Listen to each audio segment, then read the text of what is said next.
Infinite projection room begins with the projection of Ultron's world destruction. This video is purely for entertainment and does not infringe on copyrights or laws. The rights to the novel and image belong to the original author. We do not claim ownership.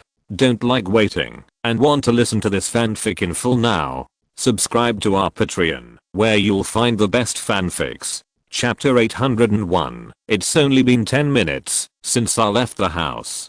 Seeing Loki, Hulk snorted in dissatisfaction, but did not take action, but waited for Loki to give him an explanation. At this time, Thor came over and stepped on the landmine accurately. Well done, banger. I'm the Hulk. Hulk ordered Thor angrily, and the sound was so loud that it completely shattered some of the glass that was still barely holding on. Loki was not afraid of Hulk at all. He trotted all the way to the destroyer and stared at the destroyer's face for a long time. Long time no see, my friend. After defeating the monster, Thor excitedly ran over to hug Captain America and others. Long time no see. The old friends were reunited and were particularly excited. A knowledgeable wizard of Kamataj came forward and saluted and asked, "Son of Odin, I'm the guardian of Kamataj and a follower of the Ancient One, the Sorcerer Supreme. Does that weapon come from Asgard?"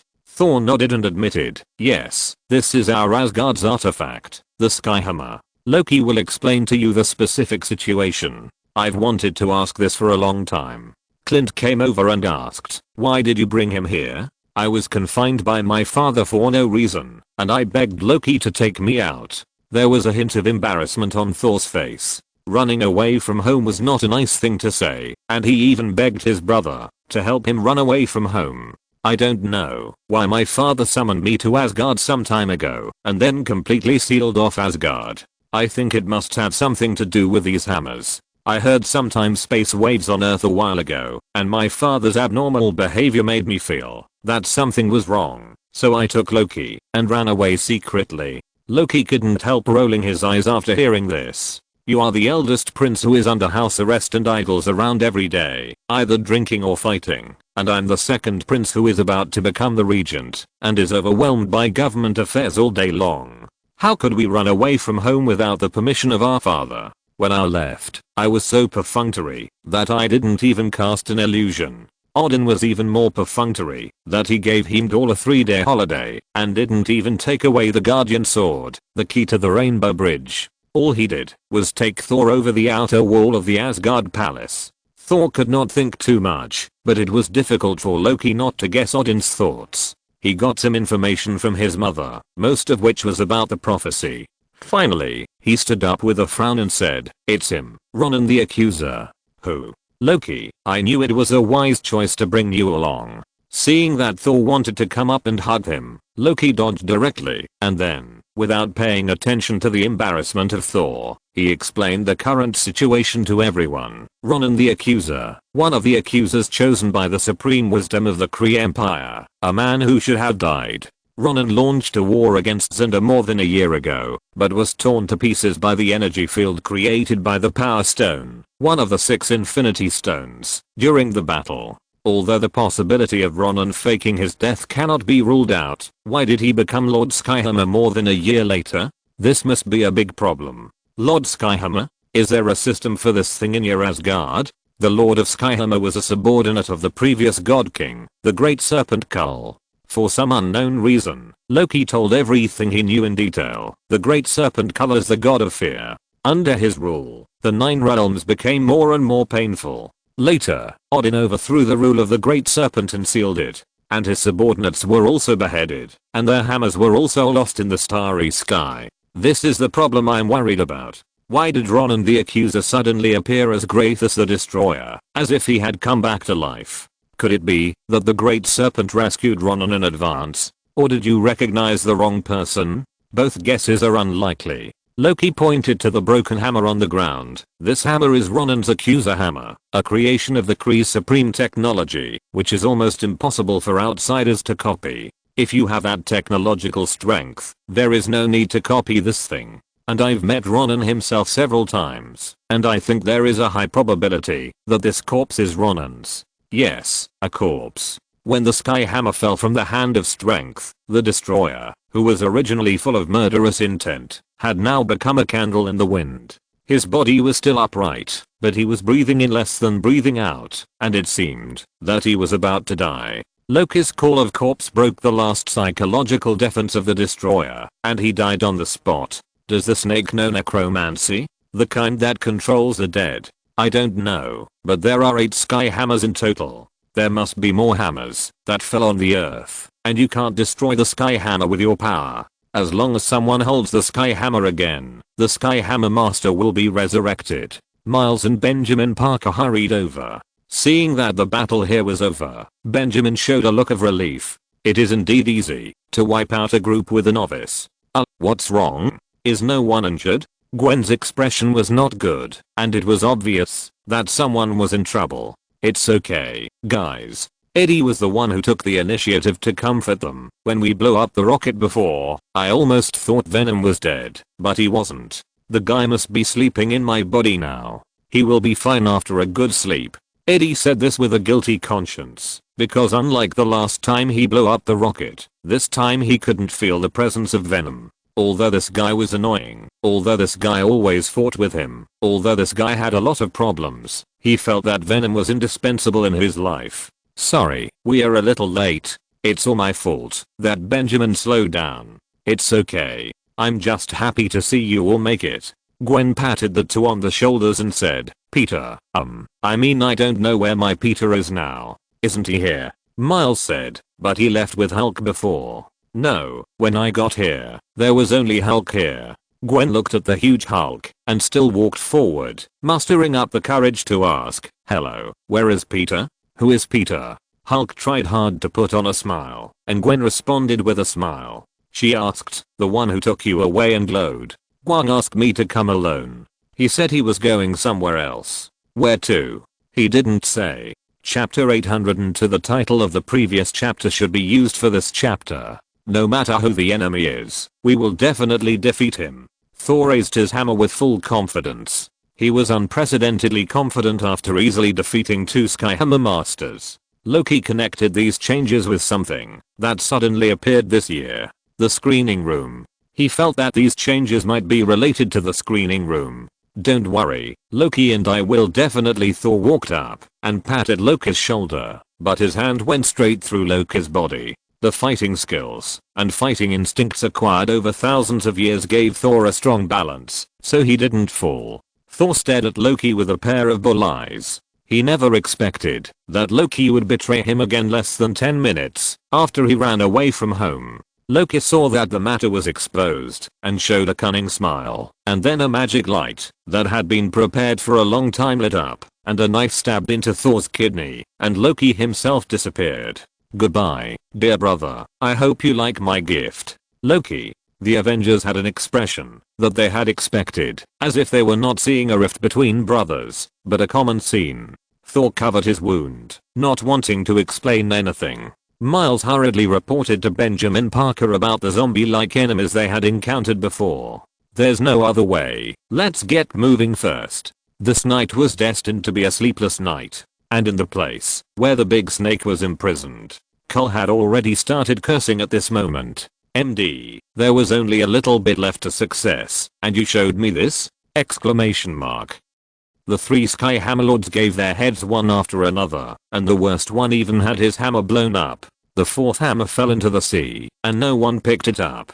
There are 5 Skyhammers left now. One is in the no man's land of Midgard, one fell into the deep sea of Midgard, and the remaining 3 cannot be found. Cole's face twitched, and he could only focus all his energy on the hammers of the defeated Soul Eater and Destroyer, hoping that other Midgardians would come forward to hold the hammers and let him control the Skyhammer again. Although the soul hidden in the Soul Eater and Destroyer hammers was not consumed by the failure of the Skyhammer Master due to the unknown divine power, at this rate, he would soon be unable to control a more powerful life to serve as his own Skyhammer Master. The strength of the Skyhammer Master is related to the transformed life itself, and this will only become a vicious cycle. Lord Skyhammer failed. Cole's power was greatly reduced. He could only control weaker people to become Lord Skyhammer. Then weaker people were more likely to fail. Then Cole's power was greatly reduced. The Lord Skyhammer he controlled was even weaker. This cycle would not last too long. Kull knew that, even if the group of Midgardians were stupid enough to touch the hammer one by one, his remaining soul power could not withstand such consumption. It would be good if he could control a chicken with 3 or 5 remaining souls. And at that time, the Midgardians could directly turn the Skyhammer into their weapon. When Kull thought about the props he used to revive becoming their weapons, his face became even uglier. And he didn't think that the group of Midgardians would not know the origin of the Skyhammer. According to the last information from the Soul Eater, the god who would kill him by dying together in the prophecy, Thor, appeared on the earth and defeated the Soul Eater.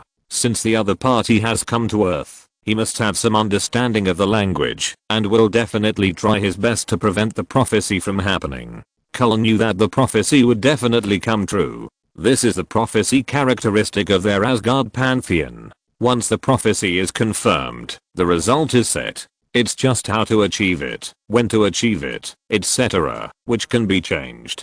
In other words, the other party can completely delay the arrival of the legendary Ragnarok. Maybe he is the Ragnarok. Just when Kull was having an orgasm in his brain and brainstorming, a teleportation beam of light fell from the sky and came to Kull. This is the power of chaos and the power that has never been seen. As the former god king of Asgard, Kull's vision is not bad. He recognizes the power of chaos and has seen other powerful dimensional demon powers. However, it is a bit strange that it can be comparable to the power of chaos or a power that Kull has never seen. God of Terror, Midgard Serpent, Jumungandr, are you really willing to be trapped here? Ganima, fart now. Hiss. The visitor seemed to be a little surprised that Kull would face him with this attitude. Logically speaking, shouldn't his mysterious appearance make Kull, who has been sealed for a long time, bow down directly? I can let you go, then hurry up. The people in the light column were silenced by Kull's attitude. He only knew that Kull wanted to leave here, but forgot that once Kull left here, he would die with Thor. The light column gradually disappeared, and a giant dragon with a lot of mucus on its body appeared in front of Kull. Symbiote dragon? The messenger of Null. Is this made by Null? Kull was quite knowledgeable. He recognized the visitor as the messenger of Null, the god of symbiotes, at a glance. Kull didn't know why Null, who was sealed on a planet, would take the initiative to help him. Moreover, as a chaotic creature, Null's brain circuit is different from that of ordinary people. In simple terms, his thinking logic is not something that normal life can understand. It is a bit advanced and not suitable for the current version. Could it be that Odin was bored and beat Nar up, and then Nar came here to let me out and let me help him get revenge? That's not right. Nar can't have this brain. Kull knew his good brother too well. Before he was sealed, Odin was a famous killer. He had made many enemies in the universe. There was nothing he dared not to fight against the Celestials and the Devourer of Planets. Seeing that the symbiote dragon really started to bombard the seal, Kull was too lazy to care so much. As a reckless person, being able to think so much was the sequel he left by his long sitting for so long in recent years. The sea snake left by Odin to guard the seal felt the presence of an intruder and immediately swam over to prepare for a decisive battle with the intruder. The symbiote dragon shot out a terrifying negative energy ray from its mouth and killed a sea snake instantly. Then he stretched out his claws and stabbed forward. The claws swung, making the originally dark sea water extremely turbid. What was even more terrifying was that this claw directly pierced the sea snake's head. A terrifying shock wave erupted on the seabed, and the dragon claw of the symbiote dragon pierced and killed the second sea snake instantly. The remaining 3 sea snakes saw their companions being shot to death and their skulls being cut open. Instead of being afraid, they became extremely ferocious at this moment. Chapter 803, Noah's Gentle Gaze. Odin's spell prevented the sea snakes from leaving, and they could only fight the invaders to the death. The 3 sea snakes dispersed and surrounded the symbiote dragon from different directions, but this kind of battle was solved by the symbiote dragon in a matter of seconds without support. So support came. Silver light streaked through the sea water, and bright meteors illuminated this area that had never seen light for tens of millions of years. Finally found you. I felt something was wrong. It turned out that you were summoning these hammers. Next came to Kua, and the warm light emanating from his body made Kua feel disgusted. But Kua didn't have time to think about it, because he saw Nexter holding 3 hammers in his hand. It was the remaining 3 sky hammers. Where did you find them? I felt a dark force, and after waiting in the outer space for a while, I found these 3 hammers and intercepted them. Yes, I'll give them back to you. Nexter threw the 3 sky hammers to Kua, and Kua was so angry that his face turned blue. If the sky hammers came here, it would be really over.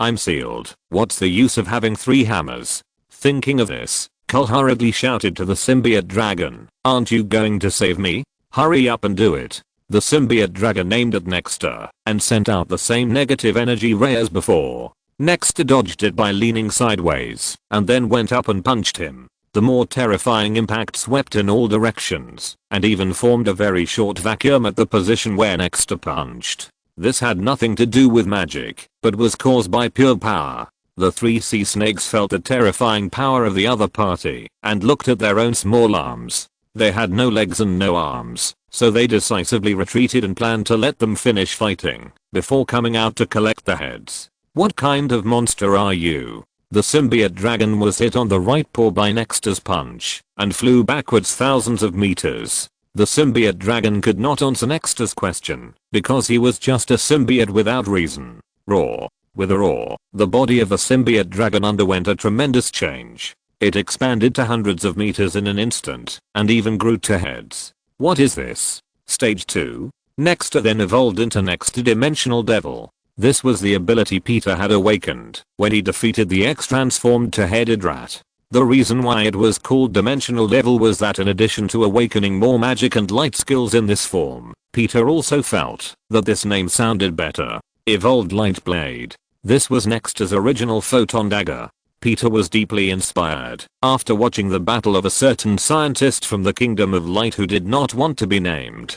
Since light particles can form a dagger, it is also very reasonable to turn it into a long sword, right? The magic runes on his arms flashed, and 2 long swords appeared in Nexter's hands. The long swords were unsheathed. Nexter took the sword and went on the field, determined to chop off the opponent's head. Seeing Nexter coming to kill him, the 3 heads of the symbiote dragon immediately fought back. 3 energy light bombs flew towards Nexter, but were blown up by Nexter's evolution light blade sword. The terrifying energy spread in all directions. When Nexter was blocked by the aftermath of the energy light bombs, the 3 heads of the symbiote dragon attacked at the same time. 3 golden lightning-like attacks flew towards Nexter. Quantum Cloak. A cloak made of light particles appeared on Nexter's back. He held the cloak high in front of him. The golden lightning actually had the ability to control the surrounding gravity, and for a moment Nexter sank into the mud and sand on the seabed. The quantum cloak suddenly became larger to block the golden lightning. A silver meteor quickly approached the symbiote dragon under the cover of the cloak. The symbiote dragon seemed to be at its wit's end. It only had 3 skills in total, and used the previous negative energy ray again. Quantum Cloak. Symbiote dragon, is this the only skill you have? Exclamation mark. Wings of light. Light barrier. Light shield.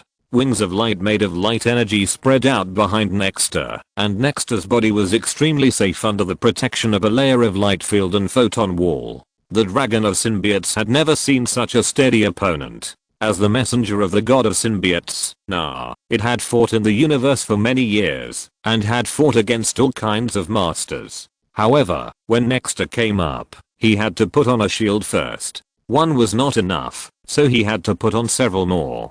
Peter had seen the battles of the fittest of all generations. In addition to the endless stream of alien beasts that made the fittest constantly consume their physical strength, and finally when their physical strength was almost burned out, they burned their health points to fight. This left a very deep impression on Peter, and there was also the transfer of injuries. The injuries suffered by Nexus would be fully reflected on the fittest, and then in the next battle, the injured Nexus would become more and more tired, and would need more energy to win. Accumulated, it caused the tragic situation of being exhausted to death. After fighting with the real alien, Peter now fights with the idea of consuming more energy, and trying to pass the level without any damage. In the name of Noah, borrow the power of Zigiltin, Zigiltin's Thundernet. Peter's mind would occasionally have more information about the skills of the inheritance of light and the dimensional demons. He could use their power by calling the names of these demons in battle. Peter sighed more than once for the generosity of these demons, who were willing to lend their power to him for free.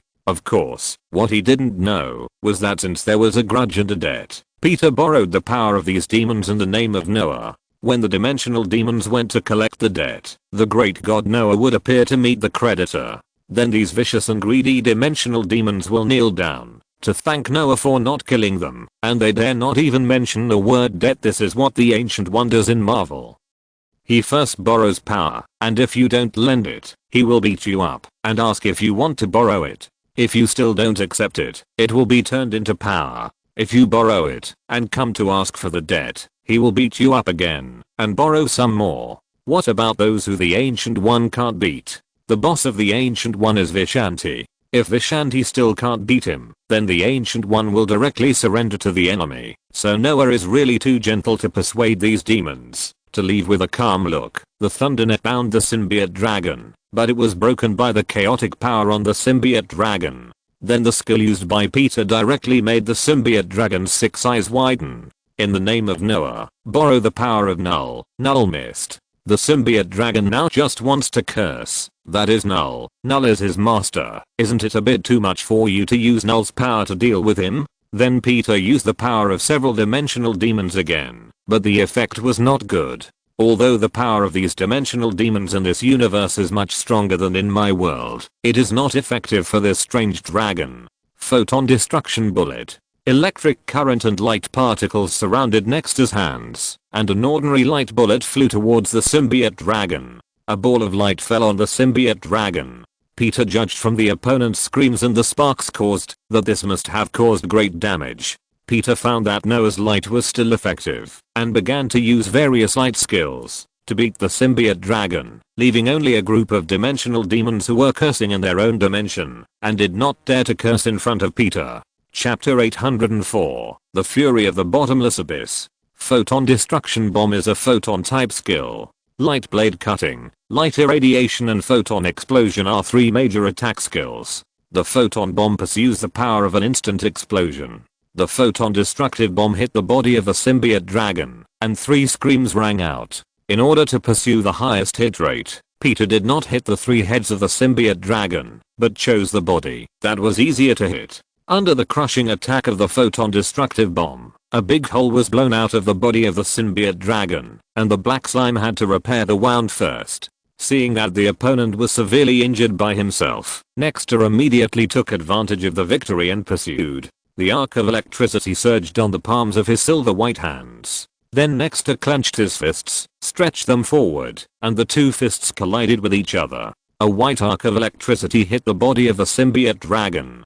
Glow electricity. The pain brought by the electric current filled the whole body. What was more fatal was that under the attack of this electric current, the symbiote dragon completely lost the ability to move, and could only be slaughtered at this moment. Seeing that the time was ripe, Nexter took a stance, intending to completely eliminate the opponent. Layered Storm. After completing Nexter's classic pre-swing action, a blue light shot towards the symbiote dragon. The symbiote dragon had a premonition that, if this move was really used, he would definitely die without leaving any residue, in the physical sense. The expected scene of the symbiote dragon being purified by the layered storm without even a single cell left did not happen. A terrifying and malicious energy formed a protective shield around the symbiote dragon, to block this move for the symbiote dragon. Of course, it was just a block.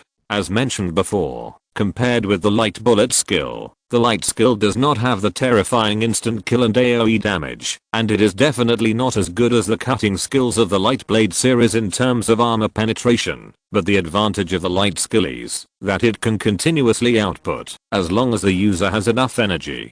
God from a foreign land, why do you want to interfere in my affairs? A malicious voice came from the mouth of the symbiote dragon. He said to Peter, you do not belong to this world, leave quickly. No matter who you are, this planet is destined to become my hunting ground. It's not too late to leave now. You said that you defeated just one of my dogs. I have killed gods before, so you are no big deal. Peter felt extremely aggrieved. If he could go home, he would have sent Gwen back long ago. There might be alien beasts making trouble at home now. He also wanted to go home but he couldn't. Then can you send me back?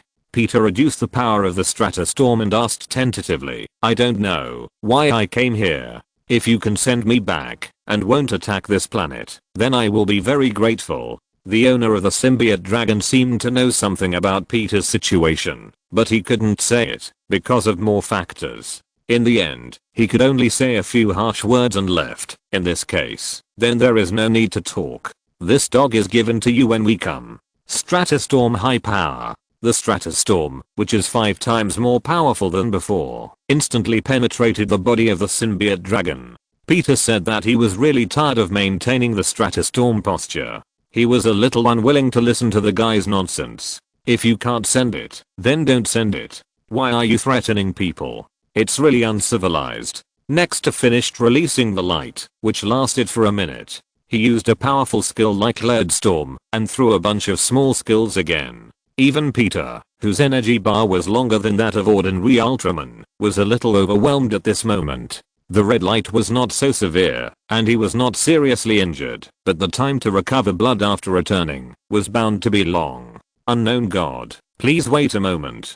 Cole saw Nexter was about to leave, and immediately stopped him. As an Asgardian, Snake's brain power for strategic planning, which he had not used for many years, began to work. In his opinion, the other party's purpose was unclear, but no matter what the purpose was, he could get himself out. What's the matter? Peter in Nexter's state asked politely. Can you release me? I'm Kull, Odin's brother, the former king of Asgard. Seeing that the other party really wanted to communicate with him, Kull quickly put forward his own conditions. My younger brother overthrew my throne and took away everything from me. As long as you release me, when I take back Asgard, you can rule the 9 realms with me. Seeing that the other party was unmoved, Kull gritted his teeth and put forward a more ruthless condition. For a cosmic god like you, the right to rule the 9 realms is useless. Well, I allow you to take any artifact you want from the treasure house of Asgard, as many as you want. Seeing that the other party still had no reaction, Kull also muttered in his heart, could it be that he has never heard of the name of Asgard? No way. He has come to the 9 realms, and he still doesn't know Asgard? It can't be that the current Asgard is finished, right? How can Asgard be finished with Odin in it? Odin is dead, so there is no reason why this thing can trap me.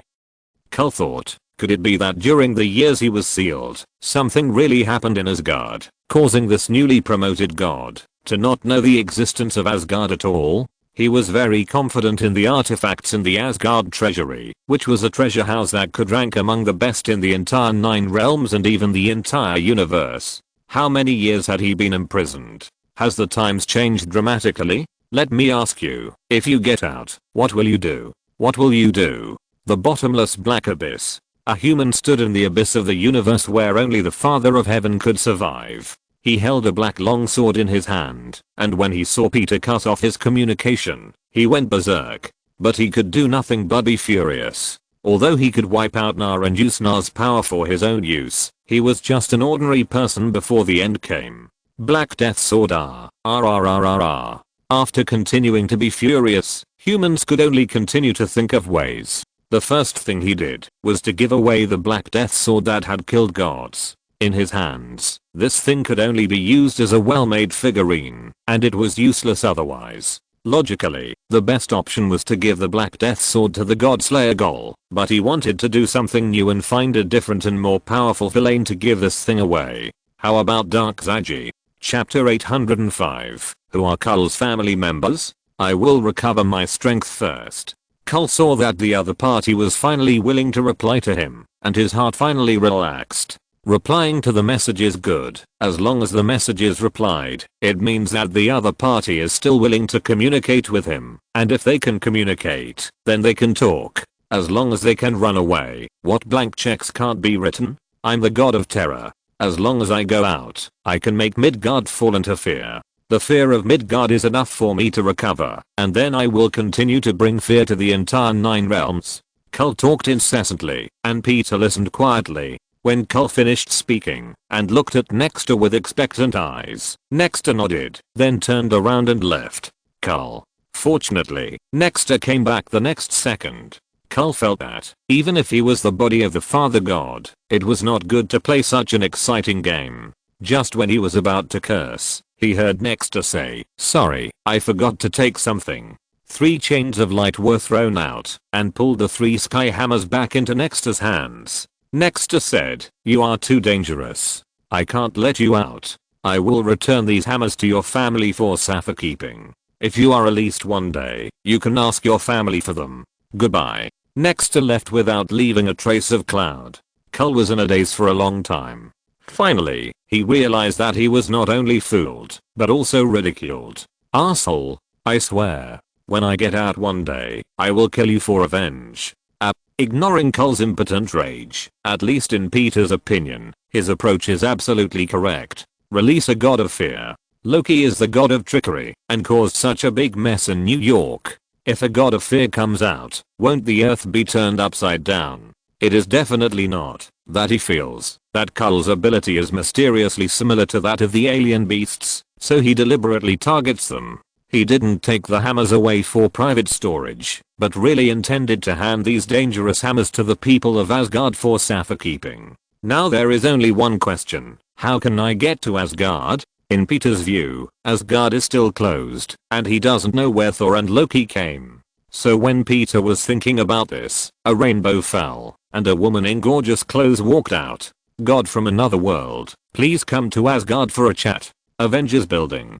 Thor's injury has completely healed. Thor said that Loki was just joking with him, and it was definitely not intentional. "You have to believe me, this time Loki just stabbed me. You know, when he is angry, he will put poison and curse on the dagger. This kind of small injury is nothing to me." "Man, your mental state. Why don't you let Stark hire a psychiatrist for you? You have some psychological problems." Hawkeye looked at Thor with a worried look on his face. This made him, an outsider, a little scared. "Don't worry, it's okay. I'm not talking about Loki. Many people have gone to rest. The high intensity battle made miners like Miles a little exhausted. Now there are only the Avengers and several adult Spider-Man here. What are you going to do with the 2 hammers?" Black Widow walked over and said, "Now there are 2 good news and a lot of bad news. Which one do you want to hear first? Don't keep us in suspense, just tell us." "The bad news is that when you were fighting the 2 who claimed to be the Lord of Skyhammer, more hammers appeared." "How many?" "According to satellite images, there are 5 hammers in total. The good news is that the 5 hammers did not completely fall on the earth. The SWRD satellite captured 3 of the hammers being swept away by a silver light before landing on the earth. Then the light flew into the Pacific Ocean." "Yes, next." Dr. Banner also exchanged borders with Hulk at this moment. Black Widow keenly noticed that Dr. Banner's expression seemed a little cheerful than usual. If there was an lingering cloud on his forehead before, then today there seemed to be a few faint rays of light in the cloud on Dr. Banner's forehead.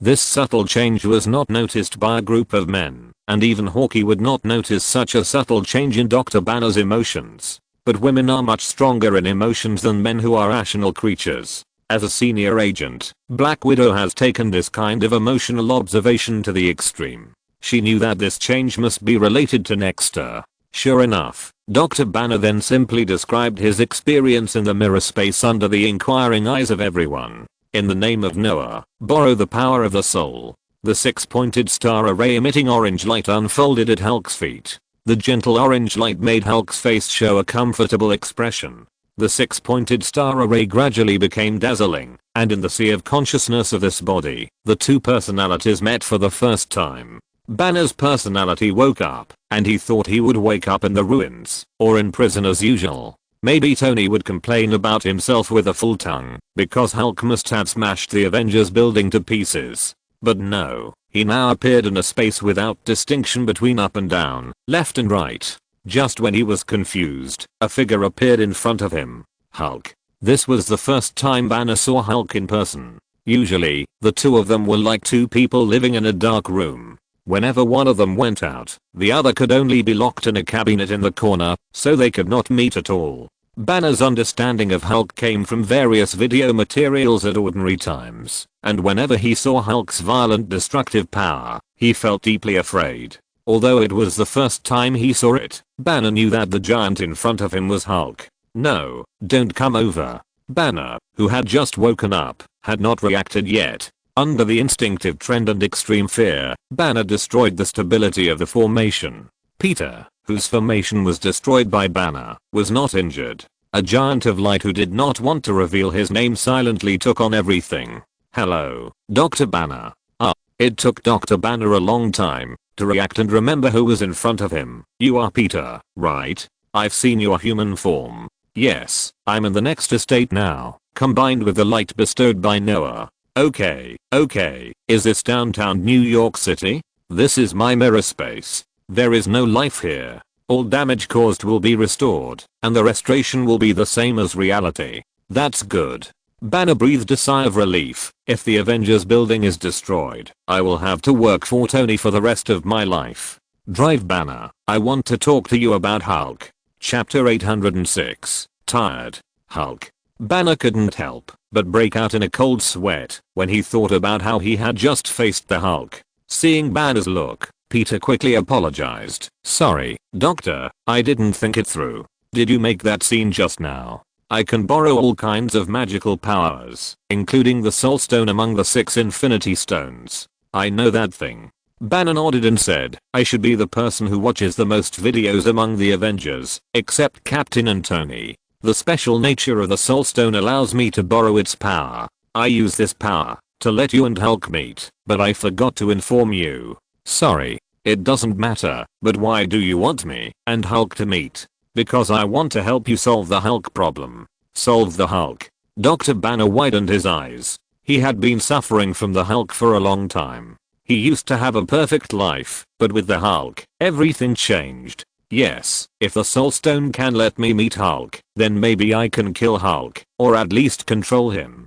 Hulk is only physically strong, but his soul is not strong. No, Doctor, not to kill or control. I want to help you reconcile with Hulk. Reconcile? But he is just a big monster that destroys everywhere. Facing Banner's rebuttal, Peter showed him the previous communication with Hulk. I think your situation is closer to schizophrenia. In order to deal with various alien beasts, in addition to practicing light, I also read a lot of books to deal with various situations, including similar books. Compared with a real psychiatrist, I'm just as eater, not even half-baked. But I think your situation is closer to schizophrenia, and Hulk is your other personality. Even if it is not, Hulk's consciousness is no different from that of a child. I think we can teach Hulk like teaching a child. Under Peter's careful persuasion, Dr. Banner did not agree immediately, but fell into deep thought. Peter knew that Dr. Banner needed time, so he also contacted the next estate and sat beside Dr. Banner in human form to accompany him.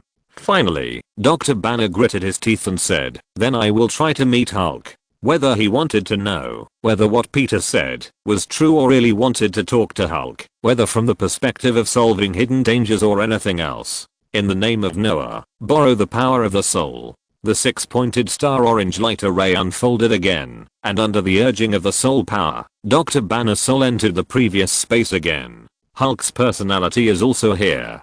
He is now full of sadness. This is the first time he has met Banner, but the facts prove that their first meeting was very unpleasant. The former Hulk could feel the emotions conveyed by Banner, and those emotions were not good for Hulk, so the Hulk gradually developed a beast-like character. Because no one has ever told him what to do. Hulk, are you okay?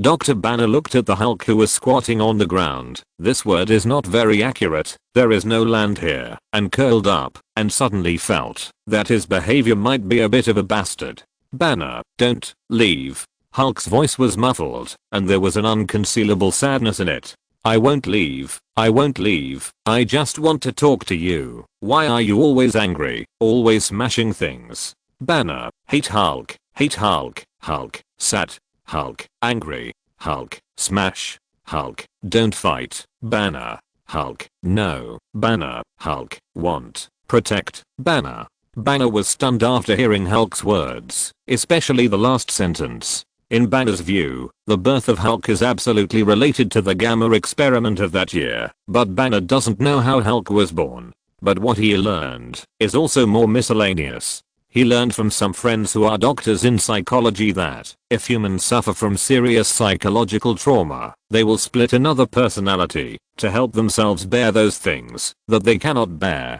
And Peter said that Hulk is likely to be another personality of his. His childhood was not happy, and his father's beating and scolding became a childhood shadow for him. And quite a few patients with schizophrenia have a very unhappy childhood.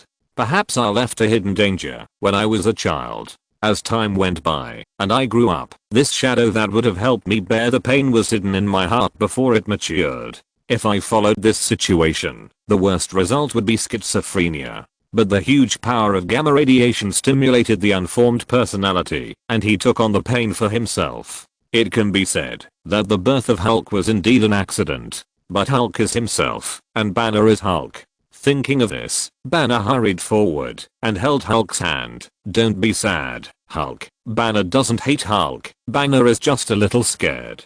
Hulk, we have never chatted, so we don't know each other at all. So Banner is afraid of Hulk, and Hulk is sad by Banner. But now, with the help of Peter, we can chat. We can stop hating each other in the future. Hulk, no hate. Banner. Banner, don't lie. Don't lie. Banner wanted to stretch out a hand, but when he stretched it in front of Hulk, he stretched out a little finger. This is what the agreement means. When the pinky fingers are hooked, one thing is agreed upon and no one is allowed to go back on it. From now on, Banner will no longer hate Hulk, and Hulk can't smash things randomly. He can only use strength to deal with bad guys. Okay, Hulk, I agree. Is it that simple? Tony asked puzzledly. I thought that kid would perform some amazing magic. He has the most complete abilities in the entire theater. In fact, we talked a lot, but most of them were about my childhood. Banner said, my dad is a complete bastard.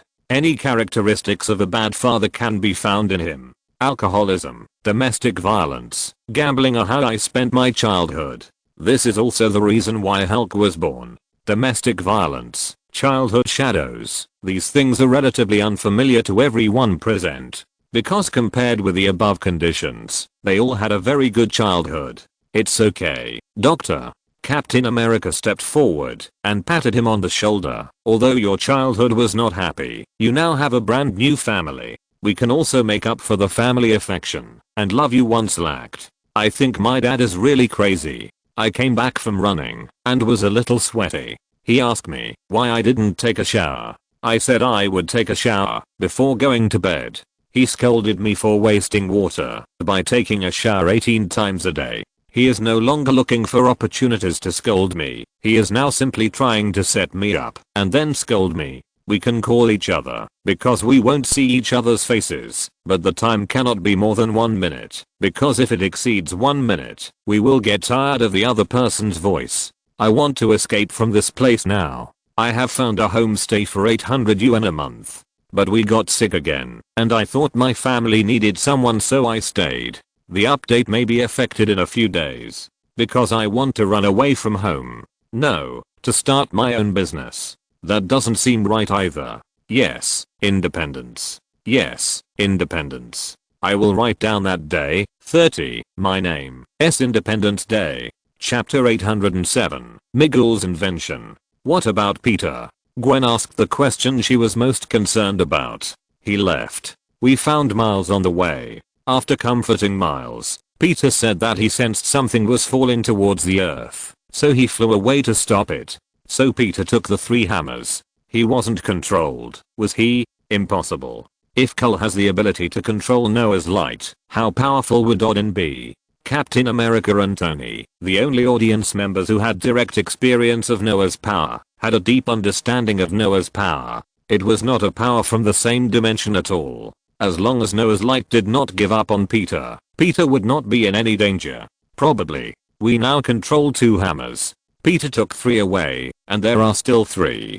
2 of them fell to the earth, which means there are 2 hidden Sky Hammer Masters on the earth now. 1. Black Widow leaned against the wall. Her lazy expression and graceful figure had an infinite temptation. I just told you, we have 2 good news. Let me guess, the other Sky Hammer Master was also killed by Peter. No, it was Spider-Man. Jarvis, help me transfer the files. Okay. The information about the battle between Toei Spider-Man and the Boundary Breaker incarnated by the Abomination was presented to them.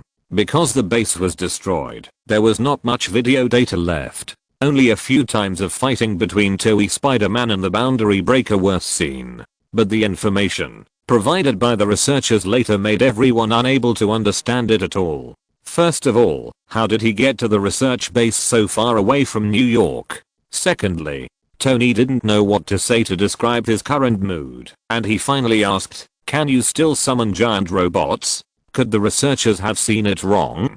Could it be that it was indeed the Toei Spider-Man who went there, but it was actually Peter and Next who transformed in the end? Then, what about the sword?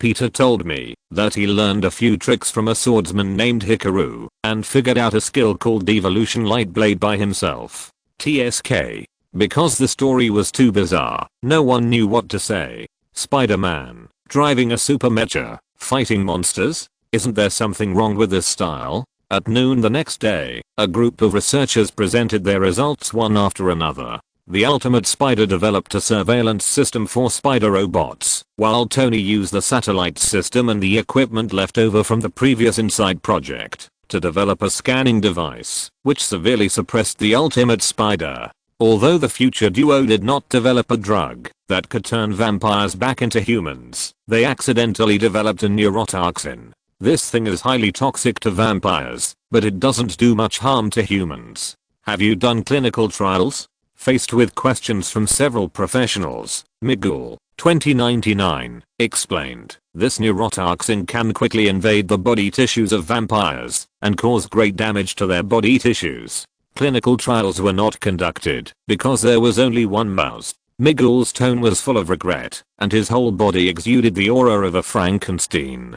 My idea is that, even if we can't use it indiscriminately, at least we can drop gas bombs loaded with neurotoxins in a small area in all the vampire gathering places, and attach poison to melee weapons. Then we can't deploy such toxic weapons on a large scale. Captain America shook his head and said, I learned from Nick that most vampires are now living together with humans. We can't joke about the safety of ordinary people. We can only consider using such extremely dangerous weapons in specific places. As a visitor from the future, Miguel has a lot of information in his hands. He doesn't know if it has happened in this world. Anyway, in his world, at a time no earlier than this time, the American government has done the shitty thing of using its own citizens for bacterial warfare experiments. And it's more than once. Maybe the American government in this world is more normal.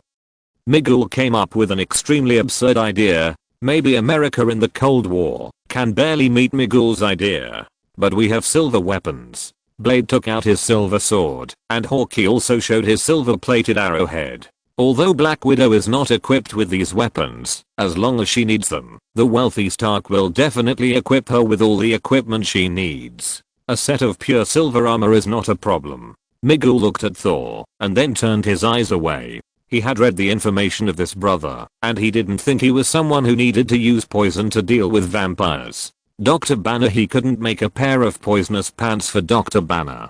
After learning that his invention was useless, Miguel was calm and not discouraged at all, which made the captain who originally intended to comfort him look at him with some admiration. As a researcher, failure is normal. Miguel said calmly, I once conducted an experiment for 3 full years on a drug. The monkeys that died in my hands could fill the entire laboratory, and the number of mice was countless. It's a miracle that we can develop a byproduct with some effect in less than one night. Looking at everyone discussing tactics, Gwen suddenly had an idea. Why don't we let the army come to support? When the alien beast factor infected the city, my dad and his police officers had a good record.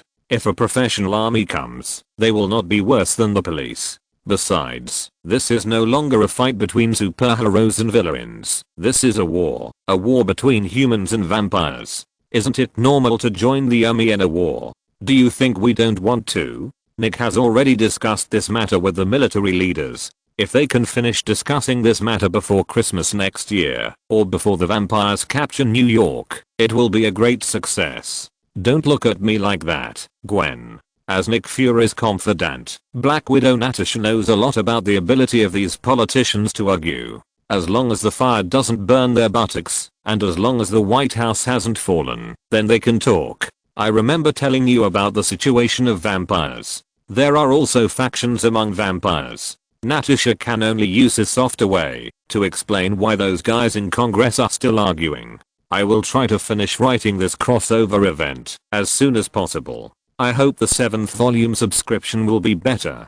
Chapter 808, Accelerating Progress. So because of the moderate vampires, those good for nothings in Congress are unwilling to really go to war with vampires, even if they have already hit them in the face? Tony regretted why he had to speak in a question form. Isn't this kind of thing hard to guess? Isn't this their basic operation? Normal. Black Widow seemed to have been accustomed to this kind of thing for a long time. Who wants to die? As long as you maintain a good relationship with those vampires, you can live thousands of years longer by taking a bite when you die. If there is a condition as a temptation, those masters who cherish their lives will naturally give vampires a break or even secretly allow them to use humans as food.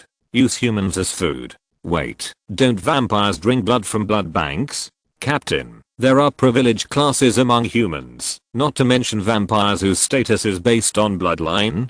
Captain America was silent. Make a batch of toxin bombs and use them if the situation is urgent. The long night has passed and dawn is coming. This night that is destined not to be linked to peace has finally passed. Some citizens of New York City walked out of the temporary shelter. Some people are preparing to leave here and go to other places without stopping, while some people insist on staying in New York. The idea of those who left was simple. Since New York was not safe, we should go to another place, San Francisco, Washington. Even if the big cities were the territory of those bats, we could go to the countryside. The ideas of those who stayed were different. Some felt that they could make a fortune by taking advantage of this plan, while others felt that these bat monsters would definitely move around, so it was better to stay in New York. With the protection of the Avengers, it must be safer here than in those rural areas. Some even rushed to New York from other places after hearing the news. Some of them were vampire fanatics who demanded to convert to vampires and took to the streets to organize parades to demand that the Avengers not kill vampires. There were also various anchors who came here to broadcast with live broadcast equipment to catch the heat. Facing this kind of chaos, the Avengers were even more tired than fighting against vampires. Their battle with vampires was just a little dangerous. They had experienced the battle in New York, and the external editors were also experienced. Blade and his friends took it as their responsibility to hunt vampires. They might have killed more vampires than they had eaten. Miles, the only one with relatively low combat power, is not an ordinary person. Ordinary people cannot discharge electricity from their palms and leave marks on steel plates with a subsequent blow. Even if they don't have superpowers, it's easy for one person to protect them. Now that so many messy things have suddenly flooded into New York, even Tony is starting to have a headache. The most troublesome thing now is the group of young people clamoring to join the vampires. They have all been stupid by watching those shoddy vampire romance movies. I really don't understand why anyone would believe that the stories in the movies are true. Would you fall in love with a piece of steak or a broccoli? They are all ordinary people. We can't do anything to them. We can only bring the police and the army. Jarvis, is there really no crime against humanity in the Constitution of America? No, sir. Then can they convict one of treason? This requires a court to make a judgment. I really want to fast forward to the trial now. At that time, I will put some Franklin in the judge and jury's car, which will definitely turn them into resolute humanists. Tony, the Constitution is sacred and inviolable. Come on, Captain. I really hope that you can see my face on TV during the next presidential election. Everyone. There are guests. Benjamin, Toby Spider and Super Spider shouted from outside the door. What's going on, Jarvis? Sir. Jarvis' voice rang out in the meeting. The three Spider-Men took Peter Parker, Ben Parker and May Parker from this world to the building. They reported to you before. Report? When did it happen? Just before, Captain. Tony said, I think if the other party's target is really various Peter Parkers, Peter Parker from our world will definitely be their target. The previous attack was just a test. If we let them go, just dozens of bats would be enough to capture Peter Parker. We must take them to the building and protect them. You should have told us, Tony. Why should I report to you if I haven't done anything wrong? And why do you have to try to control me? Howard didn't have so many troubles when he was alive. Tony, you have to respect your father. He is a hero. Ah, yes, yes. And Tony, according to seniority and age, you should call me uncle. What? Captain. Don't even think about it. Seeing the two quarreling, Black Widow added, oh, then I can be someone's aunt too. Natasha, why are you joining the captain in making trouble? I'm not talking about you. I'm talking about Clint's third child. I even named her. Clint has a child? Are you married? Illegitimate child? Hawkeye never expected that the battlefield would drag him into it again. After a brief thought, he said to Black Widow, that's a boy, not a girl. I don't think your name can be used. Little traitor. Congratulations, my friend.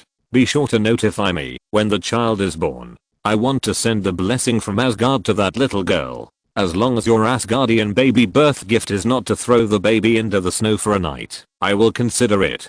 Dr. Banner sat awkwardly on the sofa at this moment, looking pitiful, weak and helpless, and he wanted to say something, but couldn't get a word in.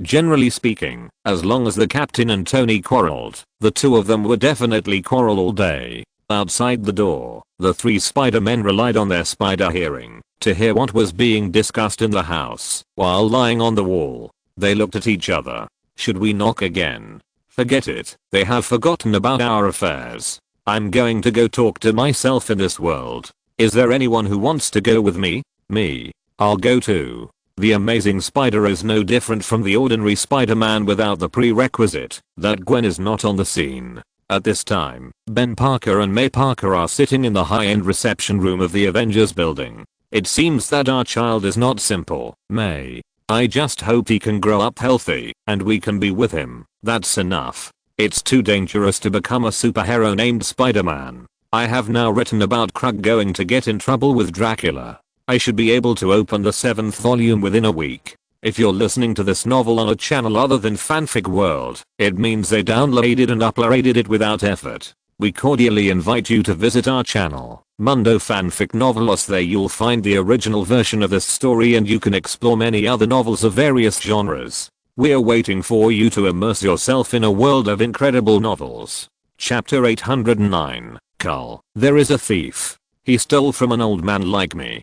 Don't say that. Ben thought of the Spider-Men who appeared yesterday, and he said to me earnestly, the greater the power, the greater the responsibility. I believe that, if our Peter really becomes Spider-Man, he will definitely become, and use his power to protect this hero. The three Spider-Men walked in one after another, and at this moment Peter was visiting the Avengers building under the guidance of Jarvis. Peter kept looking at the various high-tech products in the display cabinet, and Jarvis explained to him the uses of these products attentively. Little kid. Miles simply washed his face and walked out of his room. He planned to go to the cafeteria of the Avengers building to find something to eat. He slept until noon and experienced the consequences of skipping breakfast for the first time. The spider power brought him not only superpowers, but also an ever-increasing appetite. Hello, my name is Peter Parker. Little Peter greeted Miles shyly. Although he didn't know how little Peter came from, he knew very well that people called Peter Parker were not ordinary people. All the employees in the Avengers building were on holiday. Those who wanted to stay and take refuge stayed, while those who didn't wanted to stay had already left. Moreover, this was a high-level floor, and ordinary people had no right to come up. My name is Miles. Do you want to go to dinner? The introverted Peter couldn't refuse for a moment, and nodded instinctively. Miles' polite words had the opposite effect, so he could only take little Peter to the cafeteria. Are you an Avenger too? Little Peter asked cautiously on the way. Avengers? No, I'm not. I'm not from your world. It was also because Peter was younger than Miles that Miles was finally able to relieve the pressure and speak when facing Peter. I come from another world. I don't know how I got here. Anyway, I came here suddenly. Then you must have superpowers too. Yes, but there is only one thing. I can't fully control my power now. That's also amazing. Are you Spider-Man? The one who brought us up? It's Benjamin and the others. They are all Spider-Man. I'm not. I'm just an ordinary person with a little more strength. The two chatted casually. When they arrived at the cafeteria, Miles showed his extraordinary appetite. No one could understand why Miles could eat 20 pizzas in one meal without his belly showing any signs of bulging. Seeing Peter staring at him straight, Miles was still a little embarrassed. And at this moment, the alarm sounded. What happened? Heaven. It's dark. The sun was covered by darkness. This was not a cloud covering the sun, but a solar eclipse. There is absolutely no possibility that this abnormal celestial phenomenon was born naturally. The only possibility is that someone is artificially creating panic. Miracle. This is a miracle displayed by the god of vampires. Some people in the turbulent crowd began to call out the name of the Bat God, who they heard from nowhere. Under the herd effect, more and more people began to call out the Bat God. Is this caused by those bats? Looking at the abnormality outside the window, the captain immediately picked up his shield. Tony looked outside with a gloomy face. The satellite showed that most areas on the Earth were shrouded in this darkness, mainly densely populated by humans. Whether it is bats or not, that is not a reason for them to make trouble. Avengers, assemble. In the Pacific Ocean, an old man looked at the endless sea and took a deep breath of the fishy sea breeze. This is the smell of freedom. He, the god of fear, Kull, today is finally free. There were some errors in the previous program, but soon a black longsword fell from the air and came to Kull. Kull could feel the power of chaos and a purer and more familiar energy on it. The power of Kull, the correct scientific name is cosmic energy. This is the divine power of the Asgard royal family, and it is also the root of the Asgard royal family's power in the 9 realms. The ancestors of the Asgard royal family, Thor, discovered the most refined power in the universe, but because of insufficient physical fitness, they could not refine it into their own power, so they could only absorb and use it. So with the help of the World Tree, the foundation of the 9 realms, the Asgard royal family stored this power and passed it on from generation to generation. In Odin and Kull's father Bol, it is Bol's power. In Odin's hands, it is Odin's power, and when it is passed to Thor in the future, it will be Thor's power. And this power will become stronger and stronger with the passage of time, which is also the root of the Asgard royal family's strength as they get older. Kull didn't expect that such a big gift would fall from the sky. He doesn't care about any conspiracy. Being able to escape is the most important thing. Kull held the Black Death sword in his hand, and the power of chaos broke through Odin's seal and then disappeared. The cosmic energy was transformed into Kull's power and swept through Kull's body, helping Kull adjust his state and return to the peak. Kull, holding the Black Death sword, looked at the 3 living sea snakes and cut them into pieces without saying a word to vent his hatred. This is just an interest, Odin. I want to take back everything you took from me. Breaking out of the sealed space, Kull held the Black Death sword and used the power of fear to bring down fear that could affect the world. Darkness is a fear that is branded in human bones. In ancient times, humans were frightened in the dark night because countless predators would sneak in the dark, and primitive humans would die in the dark if they were not careful. Even today, darkness is still a representative of a series of negative nouns such as evil and fear. The sun, which exudes light and warmth, is shrouded in darkness, and the whole land is now in darkness. Although the power of the universe is good, the power of the universe that Kull obtained can only restore him to about 30% of his heyday. He needs more power, more divine power to restore him, and then to avenge his brother. Little human. Fear, tremble. Let the world be shrouded in darkness. Ha ha ha ha ha.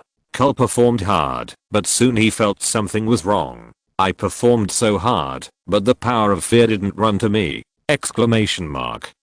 As the god of fear, Kull could naturally see the emergence of these fears. This thing is essentially no different from the power of faith and will. The biggest difference is positive energy and negative energy. To put it bluntly, they are all human emotional power. And emotional power, it has an owner. You can't just rob other people's power of fear, just because your godhood is the power of fear, right? This made Kull very confused. Why did he perform so hard, but the power of fear and to other places? Exclamation mark. Who? Which thief is it? Kull was anxious. He had worked so hard to perform, but he had consumed his own strength. In the end, all the fear he had generated was directed at others. Who could bear this? This was life-saving power. If he didn't have the power of fear To make up for the deficiency, he wouldn't even be able to maintain 30% of his strength, let alone recover to his prime to seek revenge on Odin!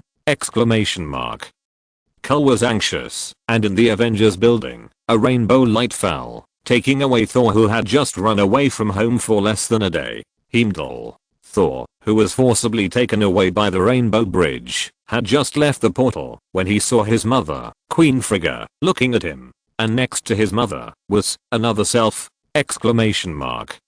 When I wrote this, I suddenly realized a problem. That is, Frigga is dead, and the timeline of Thor 2 has passed. The result of a brief thought was to give up thinking. Let it go. Chapter 810. Where is Kamataj? Where is Kundlan Heaven? Supreme Sorcerer, please save us. Loki.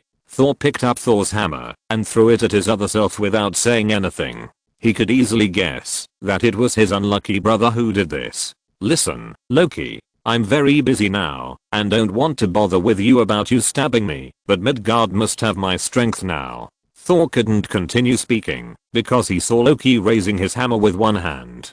Good. He still recognizes me. He still recognizes me. Loki excitedly raised his hammer to Frigga, and he said incoherently, look, mother, I'm still qualified. I'm still the god of thunder. I can still lift Mjolnir. Frigga helped Loki wipe his tears with both heartache and helplessness. Thor just felt like an outsider now. He tried to interrupt, but he couldn't. Mother. Thor, come here. Let me introduce you to me from a few years later. A few years later? Looking at this person wearing the inferior clothes of Midgard, the clothes are full of the smell of alcohol and oil, and what's even more fucked up is that he has called himself a few years later with a beer belly. Thor would rather believe that Loki has found a way to deceive Thor's hammer. Where's a rabbit? How dare you call me a rabbit? Rocket Raccoon, who was grinning and watching the show, ran away on the spot and almost fought Thor with a gun. Okay, I'll explain. Thor stopped Rocket Raccoon, and Frigga walked in front of Thor. Earth. Color still looking for the bastard who intercepted the power of fear that he had worked so hard to survive. Although there are people with strong willpower on Earth, their number is too small compared to the entire Midgardian people. Kull didn't take them seriously. He was looking for the bastard who intercepted his power of fear. With the power of fear, Kull reversed and searched for the source. Then bad power. This must be bad power. The great bad god will definitely come to Earth. I want to surrender. I want to be transformed. Finally I can get rid of this damn skin color. As long as I'm transformed, I will definitely surpass the white people and become the best. Vampires, so scary. Do humans really want vampires to rule? Vampires? Bat god. After finding out who had intercepted his power of fear, Kull instantly decided to go to the door. Every grievance has its perpetrator, and as an Asgardian, Kull doesn't have so many ideas. Whoever touches his power of fear is touching his life. Since someone wants to touch his life, he must be prepared to be killed by himself. What if I hit the wrong person? If I'm wrong, I'm wrong. Anyway, I'm the god of fear, I'm the god king of Asaja. I don't need to be responsible for any actions. Especially in a backward area like Midgard. The powerful people of mankind don't have to be responsible for killing ordinary people. Do I, a noble god king, have to be responsible for accidentally killing a group of low-level lives? Ridiculous. Judging from the source of the power of fear, Kull probably locked onto the location of the guy who stole his business. The dark clouds were pressing down on the city, and today, a group of vampire elders were having a headache because of the division of the vampire clan. As the oldest group of vampires, there are many second-generation vampires who were converted by the first-generation vampire Dracula himself. This is how I understand it. Dracula is the first vampire, so he is the first generation. That is, the first generation, and the rest are the second generation. That is, they have witnessed the existence of Dracula with their own eyes. The history of the vampire clan is not very long, at least compared with the ancient pantheon such as Asgard. From the birth of Dracula 3000 years ago to today, the oldest second generation vampire clan is only 3000 years old.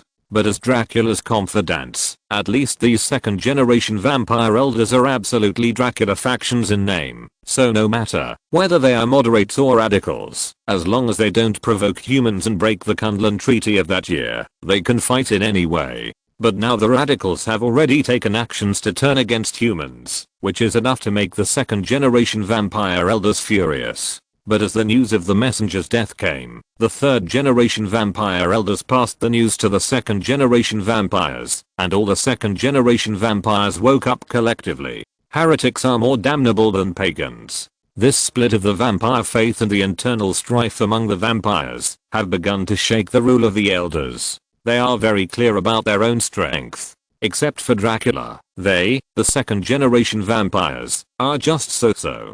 They have magic and physical fitness beyond mortals, but there is a limit. They may be able to take artillery shells on their faces, but they feel that they cannot survive atomic bombs. So if the vampires below really want to rebel, they even need to use human weapons to suppress the rebellion. Many second generation vampire elders woke up after a sleep and found a fucking thing that made them collapse. Not only are they no match for humans in magic, but they are also crushed by humans in technology. If they hadn't controlled some of the human leaders and offered the longevity of the vampires as a condition and had used that adult as a last trump card, no one could say whether the vampires were in a museum or a zoo. So Dracula's importance to them is self-evident. Now someone wants to split the vampires' faith. Is this splitting the vampires' faith? This is splitting their lives.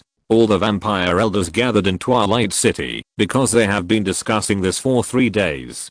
During these 3 days, they directly asked their men to block all sunlight and discuss day and night. Until just now, Kull's voice sounded in their minds. Could it be that the Bat God really exists? Then what should we do? Or should we surrender now? Are you going to put yourself under those little things? Hurry up and wake up that adult. But that adult has been sleeping for hundreds of years to recover from his injuries. If that adult is really well, there is no need for us to shout. That adult was beaten twice and finally had one breath left to go to Kundlan to sign the treaty. Okay, shut up. The other party will definitely not come to our door for a while. Let's wake up that adult first and listen to his opinions, and then ask where this Bat God came from. Where is Kamataj? Where is Kundlan Heaven? Supreme Sorcerer, please save them. Aren't you humans particularly concerned about beating up dimensional demons? There are dimensional demons coming to Earth to make trouble. Go up and beat them up. Although the Blood Clan elders were panicked, they could still barely maintain their demeanor because the Bat God had not yet come to kill them. This is it. Suddenly, the Blood Clan elders showed extremely panicked expressions on their faces. They saw Twilight City in the live broadcast of the release of the Bat God. Humans, watch out. Your Bat God is vulnerable in front of the great Asgardian God King, the God of Terror. Chapter 811, Evil Smile Fugiton. The elders of the Blood Clan never dreamed that someone would throw such a huge black pot on themselves. And the one throwing the black pot was their own people. The current state of the elders of the Blood Clan is, Chena Ui eats pepper, Uncle Num. I just heard Kull say, God of Bats. I'm the God of Fear, the God King of Asgard, the father of the gods. Kull, come out and duel with me. After such a commotion, the elders of the Blood Clan didn't care about any faith and face, even if it was broadcast. Live to the world. Humans are short-lived species. After 300 or 500 years, they have been replaced several times. It's embarrassing to lose face in front of humans. As for the Blood Clan, the reason is that their confidants who follow them are here. As long as this place is preserved, they can continue to develop. Those who are willing to surrender will definitely not talk nonsense. Those who are unwilling to surrender go to hell. Of course, before kneeling, they did not forget to awaken their ancestor, Dracula, through various means. Maybe that adult has the ability to fight against this God of Fear. Seeing that there was no movement below, Kull estimated that the other party might not be in his own royal court. Kull thought that the base camp of the Blood Clan was the royal court of Dracula. In his opinion, there were so many things called Blood Clans by humans gathered here. Even if the Bat God was not here, he would come to the door. As long as the Bat God was still a god, he would definitely not swallow this breath. This is easy to deal with. As long as the Bat God comes out, He can kill the opponent, and then accept the opponent's fear, recover his strength, and then fight back to Asgard. Perfect. What if he can't win? This is not in Cull's consideration. He knew that he was killed by the holder of the godhood of Thor in the prophecy. He couldn't die here. What if the opponent is a multi-dimensional power? Impossible. Absolutely impossible. How could a mere Midgard have a multi-dimensional strongman? Cull looked at the people below and got angry. You are shameless. I gave you a face and asked you to fight me fairly. If you ignore me, then don't care about my disciples. Cull's divine power surged, and a huge snake head condensed with dark green energy appeared in the air. The snake head opened its mouth, and a destructive energy condensed here. It was about to launch a destructive attack in the next second. A blood-colored rainbow light flashed and came to Cull. Great god of fear, please wait a moment. The evil-looking vampire came to Cull. He performed a standard Asgardian salute and said, I'm willing to take you to find the ancestor of our vampire clan, Grand Duke Dracula. I only ask you to spare the ordinary vampires in Twilight City. They can also provide you with faith. Cull glanced at the vampires below, and the voice of the evil vampires was also transmitted. The elders of the vampire clan nodded desperately when they saw Cull looking at this place. The ancestor had not appeared for who knows how many years, and he might have died from excessive injuries. They just chose another wise leader, which is a wise move. I believe that, if the spirit of the ancestor is still in heaven, he will definitely understand us. Wait, that kid seems to say that he is going to take the god of fear to find the ancestor? So the ancestor is not dead. Forget it, this matter is not important. The first ancestor will definitely understand us. Seeing Cull walking away with the evil vampire, a group of vampire elders who had walked around the edge of death finally breathed a sigh of relief. That boy is brave enough. Whose descendant is he? I don't know him. He is quite handsome. If he can survive, I will consider marrying one of my descendants to him. You should think about what to do after the first ancestor returns. What are you afraid of? We didn't say anything. It was that boy who led the way. We are just victims. The first ancestor will definitely rely on us to help him rule the world and deal with those heretics. The first ancestor will definitely need us. The evil vampire brought Cull here on top of the ruins of an ancient castle in Western Europe. Lord God of Fear, our first ancestor Dracula is sleeping here. Cull nodded. He learned from the vampire who attended the Asgard ceremony that the vampires are now divided into two groups. One is the traditional faction headed by the vampire Dracula, and the other is the believers of his greatest enemy, the Bat God.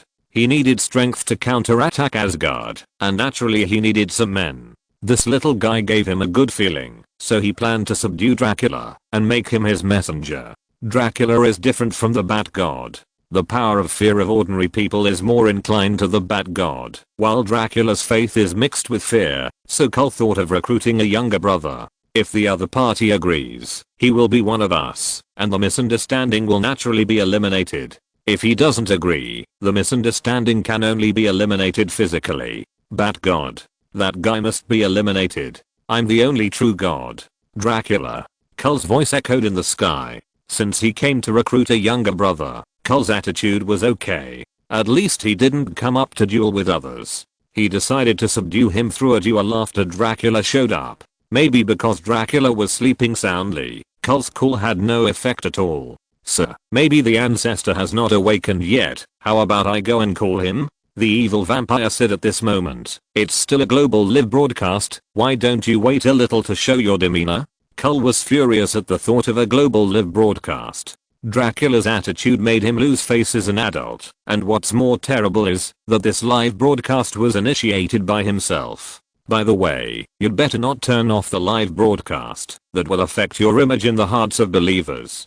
Cull was in a situation where he couldn't turn it off or not. The evil vampire kept persuading Cull, which made sense at first, but he always felt more and more angry, and then he got anxious. The dark green light column blasted down directly from the snake's head, and the terrifying energy fluctuations destroyed the ruins and the mountains and forests. Feeling the fear brought by the mortals being shocked by his own great power, Cull nodded with satisfaction. Why should I think about those fancy things? As an Asgardian, I should rush forward with dignity. Let's go. Go find the Bat God. The first ancestor, he must be dead after being hit by my move. Don't worry about him. Go and destroy the Bat God. When I regain the throne of the God King, I will give you Midgard as your territory. Warrior, your name. Great Father of the Gods, my name is Fugiton, and this name is destined to shine under your glory. Fuston? Ha ha ha ha. Good. Very good. You are very good. Kull left very satisfied.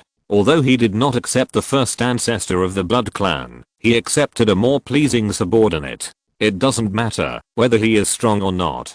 In Kull's opinion, he is not as strong as him anyway. In this case, it is obviously more important to have a subordinate who listens well and understands what he means. This subordinate is average in strength, but smart and clever, and understands Asgard's understanding. The most important thing is that he can flatter him, which makes Kull very useful. There are many warriors in Asgard, but it may be a bit difficult to rely on that group of rough guys to do this. The appearance of Fugiton has raised Kull's confidence level to a higher level. Deep in the Amazon rainforest, in a forbidden area of a primitive tribe, a pale hand pushed open the lid of a coffin, revealing a confused face with aggrieved anger. I was just sleeping. How come I got hit by a bullet? Chapter 812. The situation is getting worse. Kull's live broadcast is global, which means that the Avengers in Avengers Tower can also see it. Tony looked at the so-called vampire Fugiton, repeated his name twice and suddenly said, "Isn't Fugiton just a variation of lie?" Don't tell me. I really think the other party is fooling Kull. How come you didn't see it from such a simple question? That Fugiton is most likely Loki pretending to be him. Black Widow covered her face in pain, and Tony immediately retorted, "Of course I saw it, but why did Loki add fuel to the fire? Could it be that he was finally moved by Thor and was ready to take the risk to help Thor solve Kull? Why can't it be filial piety? The other party is here to grab Odin's throne. Maybe Loki's actions were instructed by Odin. However, Kull's fooled look is exactly the same as Thor's, while the God King Odin has always looked shrewd. I had an illusion just now that Thor is actually Kull's biological son, while Odin and Loki are like biological father and son." Everyone was amazed when they heard this. Really like him. No matter what, we can't just watch them make trouble on Earth. Tony, what do the wizards say? The wizards mean that Kull is a real father figure, and now all he lacks is energy. So the wizards plan to let Kull and the Bat God fight first to consume energy. No matter who dies, it will be a good thing for the weak Earth. Still haven't contacted Master Ancient One? Not at all. Mordo walked in through a magic gate. Master Ancient One and Asgard can't be contacted, and even some dimensions that are closely connected to the Earth have no reaction. The Earth is now like a small boat in a storm. Dimensions that are closely connected to the Earth? Yes, heaven, hell, and the shadow dimension. The good news is that we can use the mirror dimension. The bad news is that we can only use the mirror dimension. And there are even more terrifying things. Mordo said here, and for the first time a panicked look appeared on his face, and the flesh on the face of the king who followed him trembled. Many dimensional demons have cut off our mana supply, and Vishanti's source of power has also begun to become intermittent. The Avengers have long known about the Mage's background. They know that the Mage's mana is indeed provided by the dimensional demon. Although the Mages can also accumulate some mana, it is still too little compared to the power provided by the dimensional demon. If they lose the mana of the dimensional demon, then these mages are just a group of slightly stronger warriors. Their physical fitness is definitely not comparable to Captain America's. That is, they are stronger than ordinary people, and they can use their own mana to perform a few small magics, but that's all. Did they refuse to provide it, or did they simply cut it off? Some lesser demons directly cut off their mana support. We couldn't understand why they would risk being visited by the Supreme Sorcerer to do such a thing. The powerful demons did not give a reason, but informed us before cutting it off, such as Theratok in the Crimson Dimension. Vishanti's mana supply is still maintained, but compared to before, it's like the difference between releasing water from a dam and turning on the tap. We still have the assets we had before, and the Supreme Sorcerer also left some spare mana reserves, but this is not a long-term solution after all. I have an idea. Tony raised his eyebrows. He looked at the two frowning mages and came up with an interesting idea in his mind. Since your mana comes from demons from various dimensions, why don't you find some acquaintances who are easy to talk to borrow it?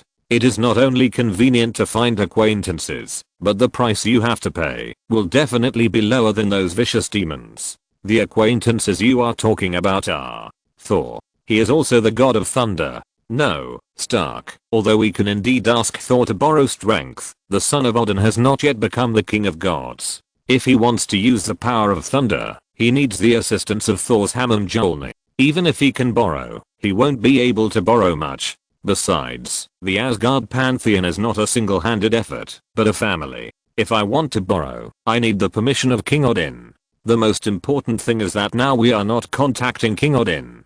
That's a pity. Thor was here just now. The son of Odin was here? Why didn't you tell me? I don't have your phone number. Then can't you just send me an email? It will be a long time before you see that.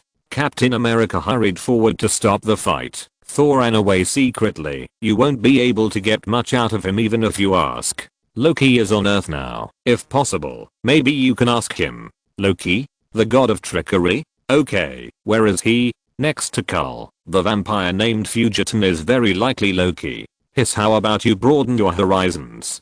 Clint said, didn't Peter say that his evolved form is called the Dimensional Devil? How about you ask Peter for help? I think Peter is easy to talk to. Mordo and Wong had no expression on their faces, but they both remembered the information. People should be able to bend and stretch. Look, a fight has started. Asaja. So, you are really my future self? Thor still couldn't accept that he would become such a decadent and fat person in the future, and even Mjolnir was lost. Yes, that bastard, Thanos. I almost did it. I missed and chopped his chest. If it happens again, I will never shake my hands. I will definitely chop his neck and chop off his head. I have already done it. I chopped off his head with an axe later. Looking at the excited future self in front of him, Thor did not blame him. He was not ignorant.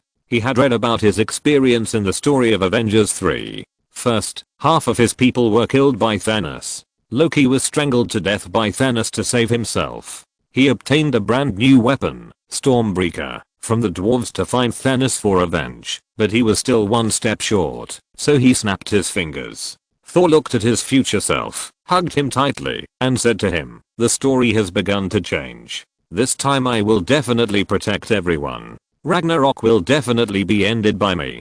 I will definitely change fate. The fate of the two worlds has long been different. At this moment, on the dwarf Stonidity, 300 dwarves are working hard to build weapons. Is this axe missing an axe handle? Peter asked, looking at the axe blade in the container. Chapter 813, The Gradually Out of Control Plot. Don't worry, Your Excellency the Envoy. The loud voice of the dwarf King Etri made Peter's eardrums hurt. When he spoke, the sound of the dwarves hammering metal around him was suppressed. We have the best craftsmen and the most outstanding designers in Nidavellir. All the armaments of Asgard come from here. How could we not consider this problem? This is the king's weapon customized by His Majesty the God King for the next king. We have already made all preparations. Peter knew nothing about making weapons. He only asked this question when he saw that there were only 2 axe blocks on the mold. Seeing that the dwarf King Etri was full of confidence, Peter did not ask too many questions. Etri had a good sense of this God King's messenger. Seeing that he looked like a curious baby, he told Peter about the past of the dwarf Stonivida.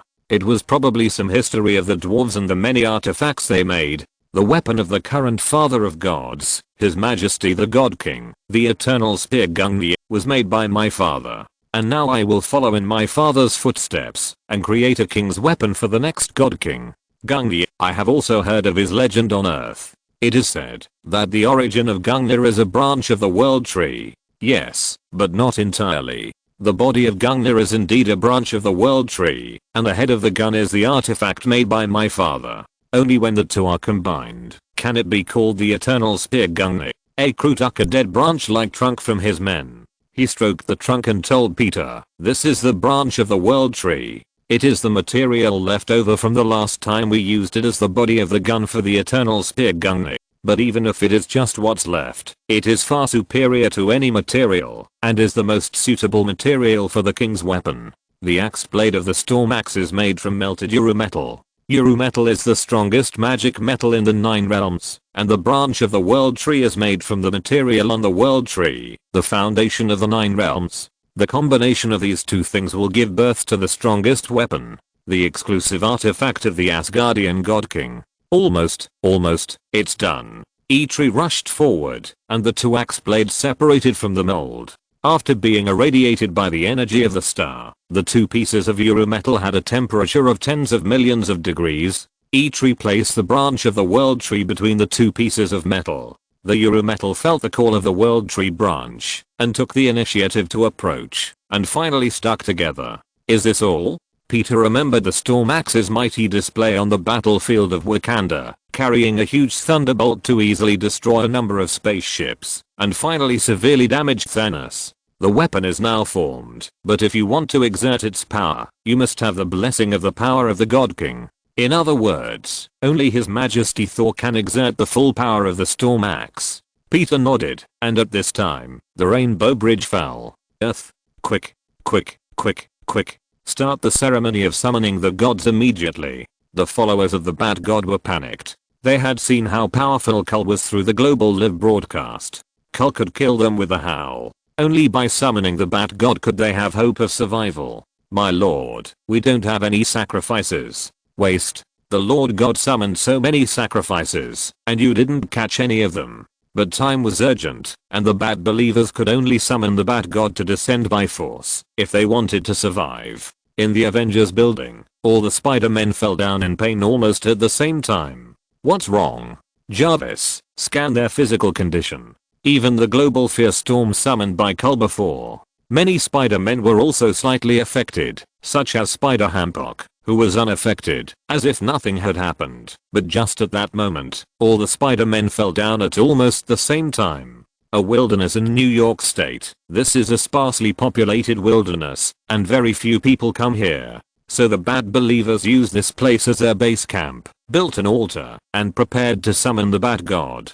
The only flaw in the plan was that they didn't bring the sacrifice. What would be the consequences of summoning an evil god without a sacrifice? At this moment, the purple moon rose, and all the vampires fell down in pain under the purple moonlight, screaming, and their bodies twisted almost beyond recognition. Wings grew on their backs, their hands turned into extremely sharp claws, and their bodies were densely covered with black fluff. A red beam of light shot up into the sky, and shattered the purple evil moon. A man wearing a diving suit helmet appeared in the blood-red beam of light. He silently held the spear in his hand and examined everything. The man didn't get angry about the lack of sacrifice. He was used to being alone and hunting alone. But a portal opened behind him, and a team of blonde twins appeared from it. Where is your sacrifice? Waste is waste, and believers are also waste. Khan didn't refute. He planned to go directly, to hunt the prey in this world according to records, and at this time, a huge dark cloud appeared. Ha, I found you, little gods from another world. The 3 looked up, and saw Kull and Fugiton coming here. A huge dark green snake head emerged, and a pair of emotionless and indifferent eyes stared at the 3 people. Submit to me, and I will spare your life. Another ignorant native, Brad, the older brother of the blonde twins, said to his sister Brad, what a pity, he is not our food. Leave him to that waste can, brother. Brad said to her brother Bradder, let's enjoy our prey. The conversation between the brother and sister angered Kull above, and he gave up the idea of Zao's peace and started fighting. The terrifying energy gathered in an instant, and a beam of energy light shot towards the 3 people. The brother and sister who felt Kull's attack also changed their faces. Too strong. At least he is a father in heaven.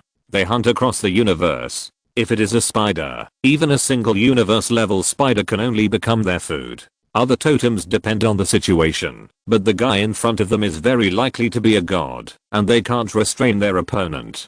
Khan stepped forward to block the move, and was then engulfed by endless dark green energy. The brother and sister immediately fled, and Kull saw this, glanced at the half-dead Khan, left Fugiton to deal with this guy, and went to chase the 2 who were fleeing. Fugiton slowly descended, and Khan was hit hard, and the helmet on his face was blown to pieces. He opened his eyes and saw a wicked smile. "Hello, traveler from another universe. Introduce myself. I'm Loki Odinson, the second prince of Asgard, the future prince of Asgard. Maybe we can have a chat." Chapter 814. Vampires. The end is here. Spider totem and bat totem. Is this the information you got? The Avengers looked at Loki and asked, "Is your information accurate? Mortal, don't question the power of God. There is no Thor here, so Loki can release himself to his heart's content. The bat god summoned by the bats is actually a kind of energy vampire that can travel across the universe. They call themselves a family of heirs. Now 3 heirs have come to our world, Can, Brad, and Bradder. Bradder and Bradder are being hunted by Kull all over Midgard. We can just sit back and reap the benefits. No, Avengers, assemble." Loki didn't expect that his idea would be protested by this group of mortals. He asked back, "Are you going to fight them? You must know that both Kull and the 2 heirs can crush you to death with ease. We have to go, Loki, because this is our home." Captain America put the shield in his hand. Tony put on his armor. Banner communicated with Hulk in his heart. Clint loaded the arrows. Blade tied the sword. Mordo prayed in his heart. Wong went back to mobilize the wizards. And Natasha had already stepped into the driver's seat of the Quinjet. "You are an Asgardian, so the Earth is dispensable to you, but not to us. The Earth is our only home." Captain America said to Loki seriously, "Thank you very much for your help. When we meet Thor, we will tell him about your contribution." "No, who needs that guy?" No one heard the last few words of Loki's low muttering, and Jarvis's alarm sounded at this time. "Sir, 3 targets are approaching New York." Sure enough, they are coming for Spider-Man. In the sky, Kull and the heirs fought and ran. The heirs never thought that their luck would be so bad this time. They just came to this world and met a crazy native who chased them without saying a word. The opponent's strength is still very strong, and they can't target it. They can only hurry to eat the prey and run away. At this moment, Brat, the sister of the heir, suddenly saw a little light in the dark clouds ahead. The next second, the light rapidly grew larger and turned into missiles. Boom. The heirs in the sky welcomed a group of missile rain. That's right, this is Tony's first batch of gifts. After Tony's modification, the missiles have increased their power, but reduced their range of destruction, just right for this kind of urban warfare. Bruce gave me a lot of advice, not you Banner, but Bruce Wayne. I think he is right in some places. For example, since I'm not short of money, why not make more useful things as backup? The Mecha army followed closely behind. Kull didn't know where this group of people did it, but he could see that this batch of technology was backward, and Asgard had eliminated technology for many years. It must be the Midgardians. Although the efforts of these mortals are useless, at least they have a good vision. Kull was very happy. He needed support now, and the first attack of the Avengers was regarded by him as support for him as the God King. "Midgardians, you did a good job." Kull nodded with satisfaction and found that the heirs flew downwards and Kull followed closely behind. According to the discussion of the Avengers, the threat coefficient of the heirs is higher than Kull because Kull and the heirs are enemies and the purpose of the heirs is hunting and they may leave after eating. Provoke Kull first. They can't stop Kull and the heir from attacking together. The heir will run away after eating, but Kull will still stay on Earth. Get rid of the heir first and then find a way to deal with Kull. The heirs and their siblings have also gone on hunts with their family for countless times and have also faced the obstruction of indigenous forces. Generally speaking, as long as a venue is moved to a big city, it will be inconvenient for the indigenous forces to use weapons of mass destruction. The heirs guessed half right. They flew into New York City, and the Avengers would not take the initiative to attack, but Kull would. Kull's dark green snake head once again blasted out a beam of energy. If this move fell on the ground, the whole of New York would be doomed. A huge golden magic circle appeared in the air, and all the great wizards of Kamataj collectively formed a defensive spell. The golden streamlines formed the strongest large-scale defensive spell of Kamataj. Because the ones who attacked were the strongest group of great wizards, they did not use a collective combined arcane shield, but used Kamataj's strongest large-scale defensive spell Seraphim Shield. The dark green energy collided with the golden shield, like a gorgeous firework display over New York City.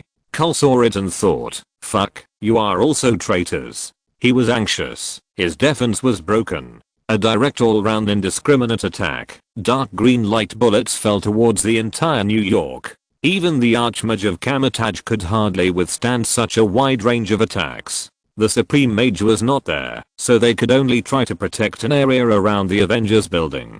Below, Tours rushed towards the Avengers building. As long as they ate this prey, they would have the strength to run away. A shield flew over, caught by Brad and thrown back. A silver light flashed, and a voice rang in Brad's ears. Vampires, the end is here. The silver sword of the blade stabbed Brad, but as an heir, Brad might be closer to vampires in attributes, but his essence was much higher than that of vampires, and the silver sword had no effect on him. Brad raised his hand and swung it to knock the blade away, then he advanced against the various weapons released by Bumblebee. The enemy's strength was indeed a little beyond everyone's expectations. The toy spider, who had hurried over, met his opponent for the first time. When Spider-Man met the successor, the physical advantage was completely unable to stop the suppression of the soul. Brad grabbed the toy spider and was about to devour his soul. If it weren't for the ultimate spider who saved him, the toy spider would have been the first Spider-Man to sacrifice. Don't you have that robot? Get him out. Summoning Leoparden right after the fight. This is against the rules. What time is it, and you're still talking about the rules? Brad completely ignored the explosive arrow shot by Hawkeye. With her rich hunting experience, she aimed at the weakest Spider-Man, Benjamin Parker. Brad's speed was so fast that it became a residual image. An invisible pressure shocked the Spider-Man's eyes. Brad quickly rushed over and grabbed Benjamin Parker's neck. At this moment, Cull also broke through the defense of the mages and condensed a dark green claw to slap down. At the critical moment, a spear-emitting red light stabbed towards Brad. Chapter 815, Morlan. Yes, I regret it now. I regret it very much. The spear was Khan's former weapon. Brad, who was extremely nervous, did not notice that just now. An invisible teenager holding Khan's spear quickly approached him. That was Miles. Miles' invisibility ability reached an unscientific level. He could not only be invisible himself, but also his clothes and the things in his hands. Maybe Spider-Man could not hurt the successor, but the successor's weapon could definitely hurt the successor. Brad hurriedly dodged this fatal stab, but she was greedy. If she left Benjamin Parker behind, then Miles, the novice, would definitely not chase her, but she wanted to take her prey with her. Spider sense, the destructive power and rarity of this thing are definitely not comparable to the cosmic cube, and it is also not as powerful as the power of chaos, the power of the phoenix, and the power of infinity. However, this thing will become extremely unreasonable after being developed to the extreme. The fully developed spider sense can be renamed, such as the cosmic will substitute. The body of Spider-Man controlled by spider sense is infinitely stronger than that of Spider-Man himself. When people are in an extremely urgent situation, there will be two effects. 1. Potential burst. 2. Follow instinct. What will happen when a Spider-Man with hidden potential bursts out and follows the instinct of combining spider sense? The blood of the air stained the sky, and Miles shot and cut off the arm that Brad was holding Benjamin Parker. All this happened in just a very short moment. Even Miles himself didn't react, and his body completed it all in a hurry. There are many times when you encounter prey with strong resistance during hunting, but it is unheard of among the entire heirs to have an arm cut off by the prey like now. She will become a shame to the heir family, just like Khan, the waste. I'm going to kill you. Brad rushed towards Miles like crazy. If he let Miles slip away, then her future in the heir family will basically be a mess, and she will even replace Khan's position and become the bottom of the family's contempt chain. P.S. Spider-Man's web bomb flew over to control Brad. Furious Brad tore the web with his claws. In the few seconds of delay, Penny and the spider robot had rescued Benjamin and Miles. When Brad came out of the web, a pair of green fists were waiting for her. Hulk, smash. The dark green light bomb thrown by Cull fell on the ground and turned into a terrifying monster. Not necessarily a monster. In addition to zombies and ghosts, there are some ordinary people, even cats, dogs, lizards, and even broccoli. This is the skill used by the creation wand in the final battle. Iron Man's small-scale crushing missiles on his shoulders bombarded some fear monsters repeatedly, and he shouted in the communication channel, "This is the most feared creature in the hearts of people all over the world, summoned by Kull. I think I know. I have seen our corpses. Who is afraid of us dying?" Iron Man's heart trembled. In fact, this is his fear. If Kull uses illusions, it will cause a fatal blow to Tony. But after he materialized these things, it only brought Tony the effect of accumulating anger. Tony said nothing. The laser shells in his hand roared, and he frantically cleared out these monsters born of fear. The best way to face fear is to look directly at him, and then smash him.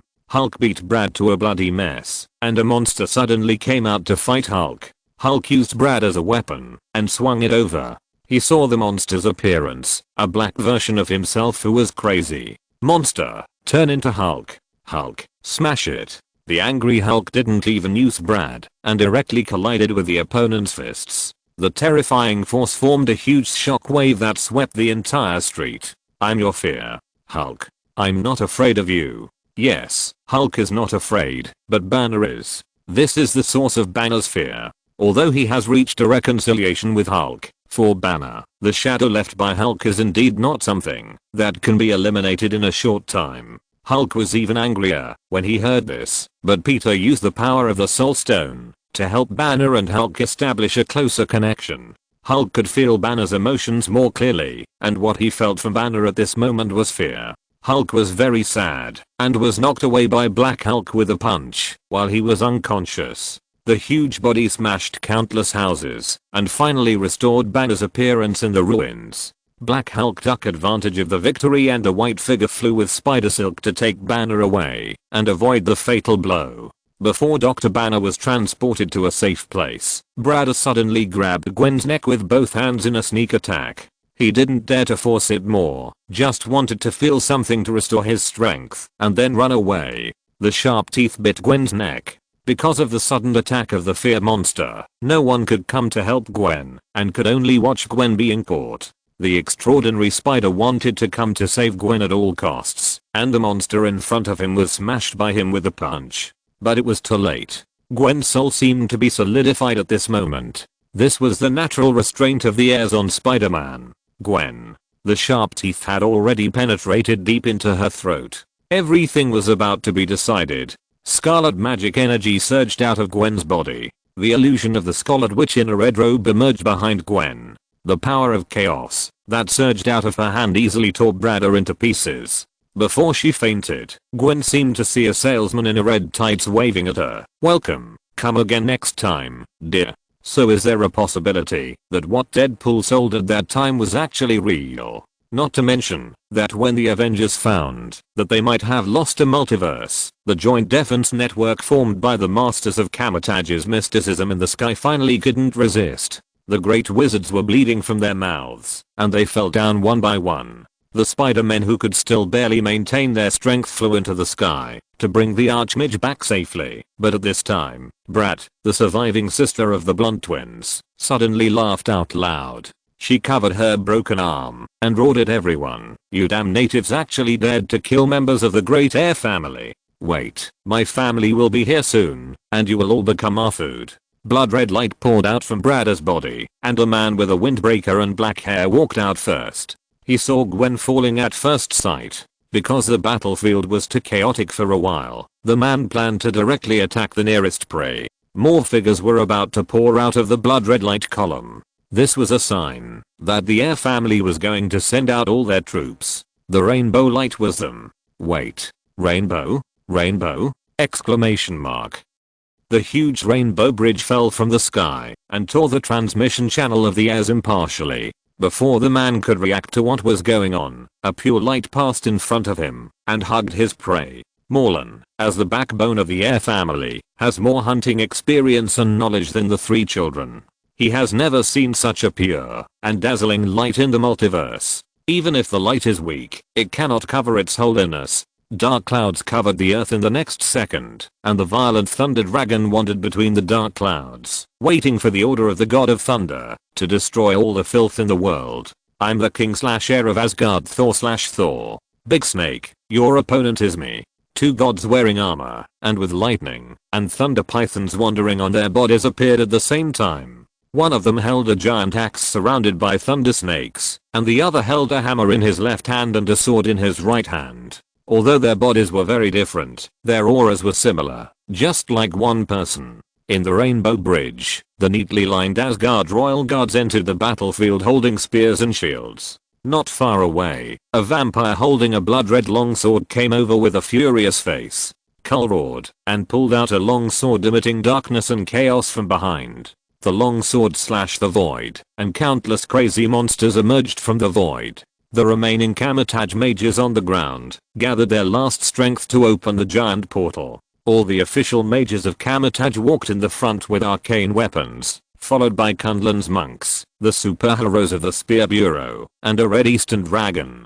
Sparks appeared from afar, but Morlan could clearly see that it was nothing else but an organized mechanical army and a number of aviation spacecraft. The Shield spacecraft built by Ludin was the extra-large one that could fly in the sky. Faced with this world-destroying disaster and epic war, the human military finally stopped being indifferent and symbolically sent out some aircraft for support. Deadpool Legion, attack. The Red Tights monster opened the portal to the multiverse, and Deadpools from different universes joined the battlefield. Female Deadpool, Cowboy Deadpool, and Special Forces Deadpool were just elementary versions, while Panda Deadpool and Duck Deadpool were only advanced. The more powerful Deadpool was beaten to death and dragged away by the author Kerry because of the balance of combat power.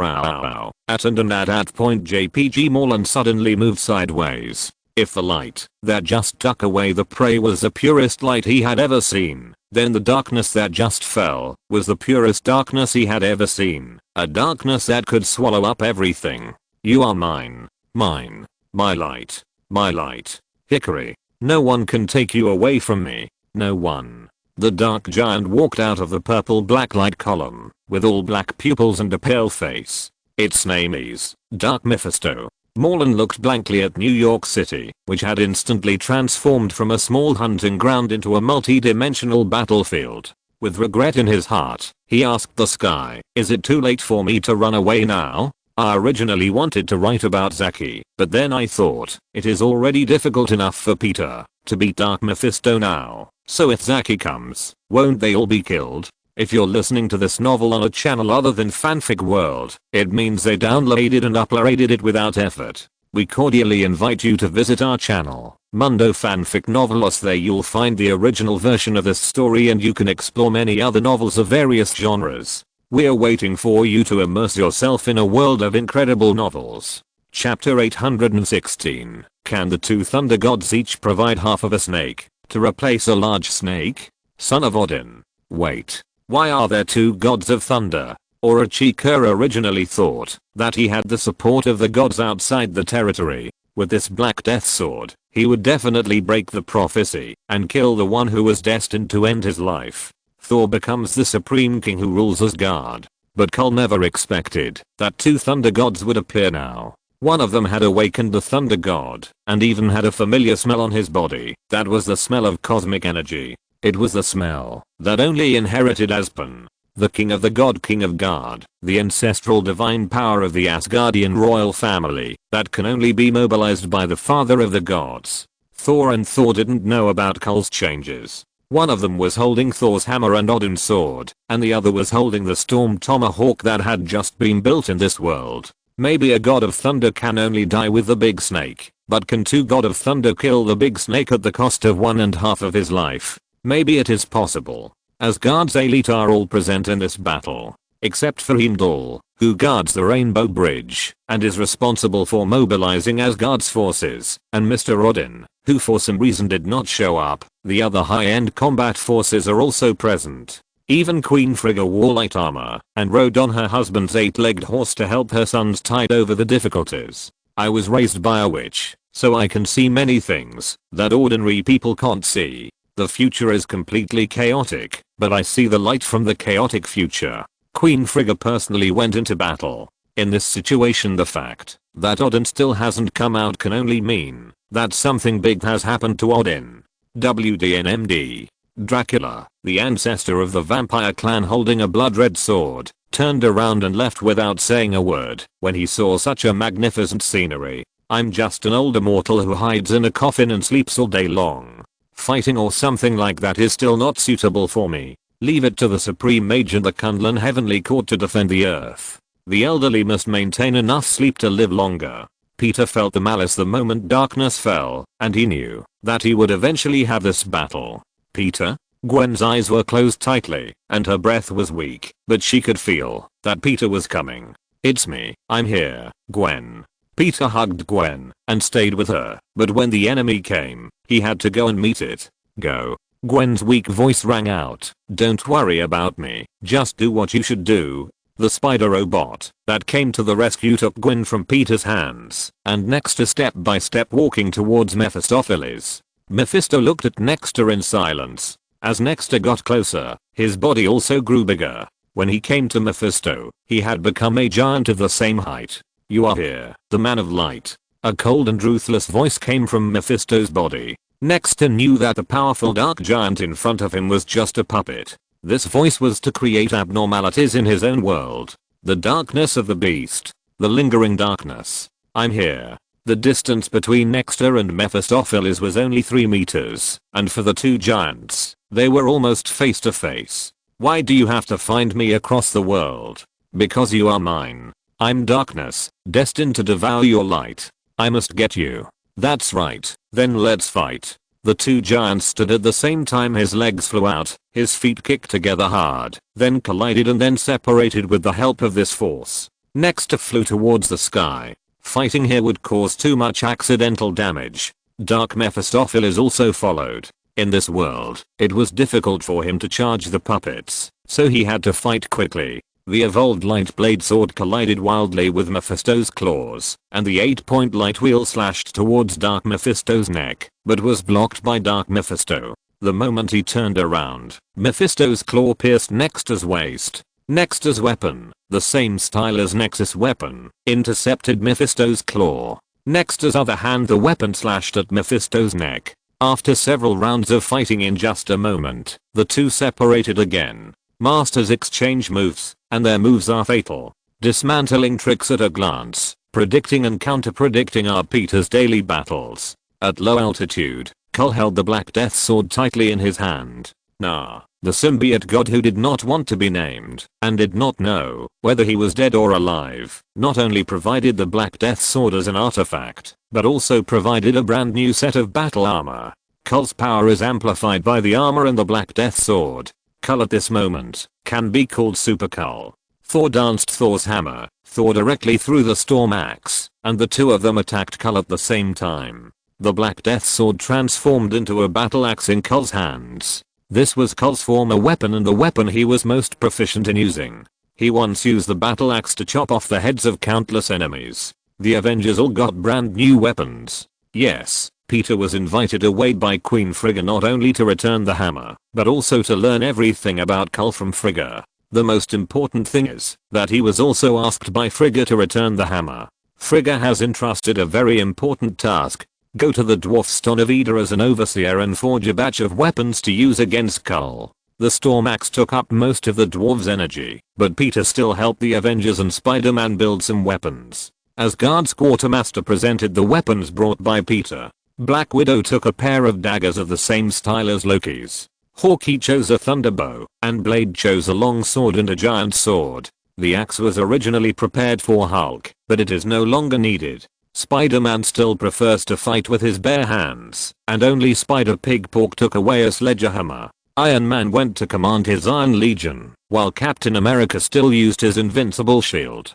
Kull held the Black Death battle axe and fought with the two Thors. The three of them walked in a wide range of ways, but Kull, who was beaten by the group, was more relaxed. Kull is worthy of being the father of the gods, and the position, strength, martial arts, and consciousness of the god King Asadaga are all superiors. The battle axe is calm, and every move is flawless. But the speed was extremely fast.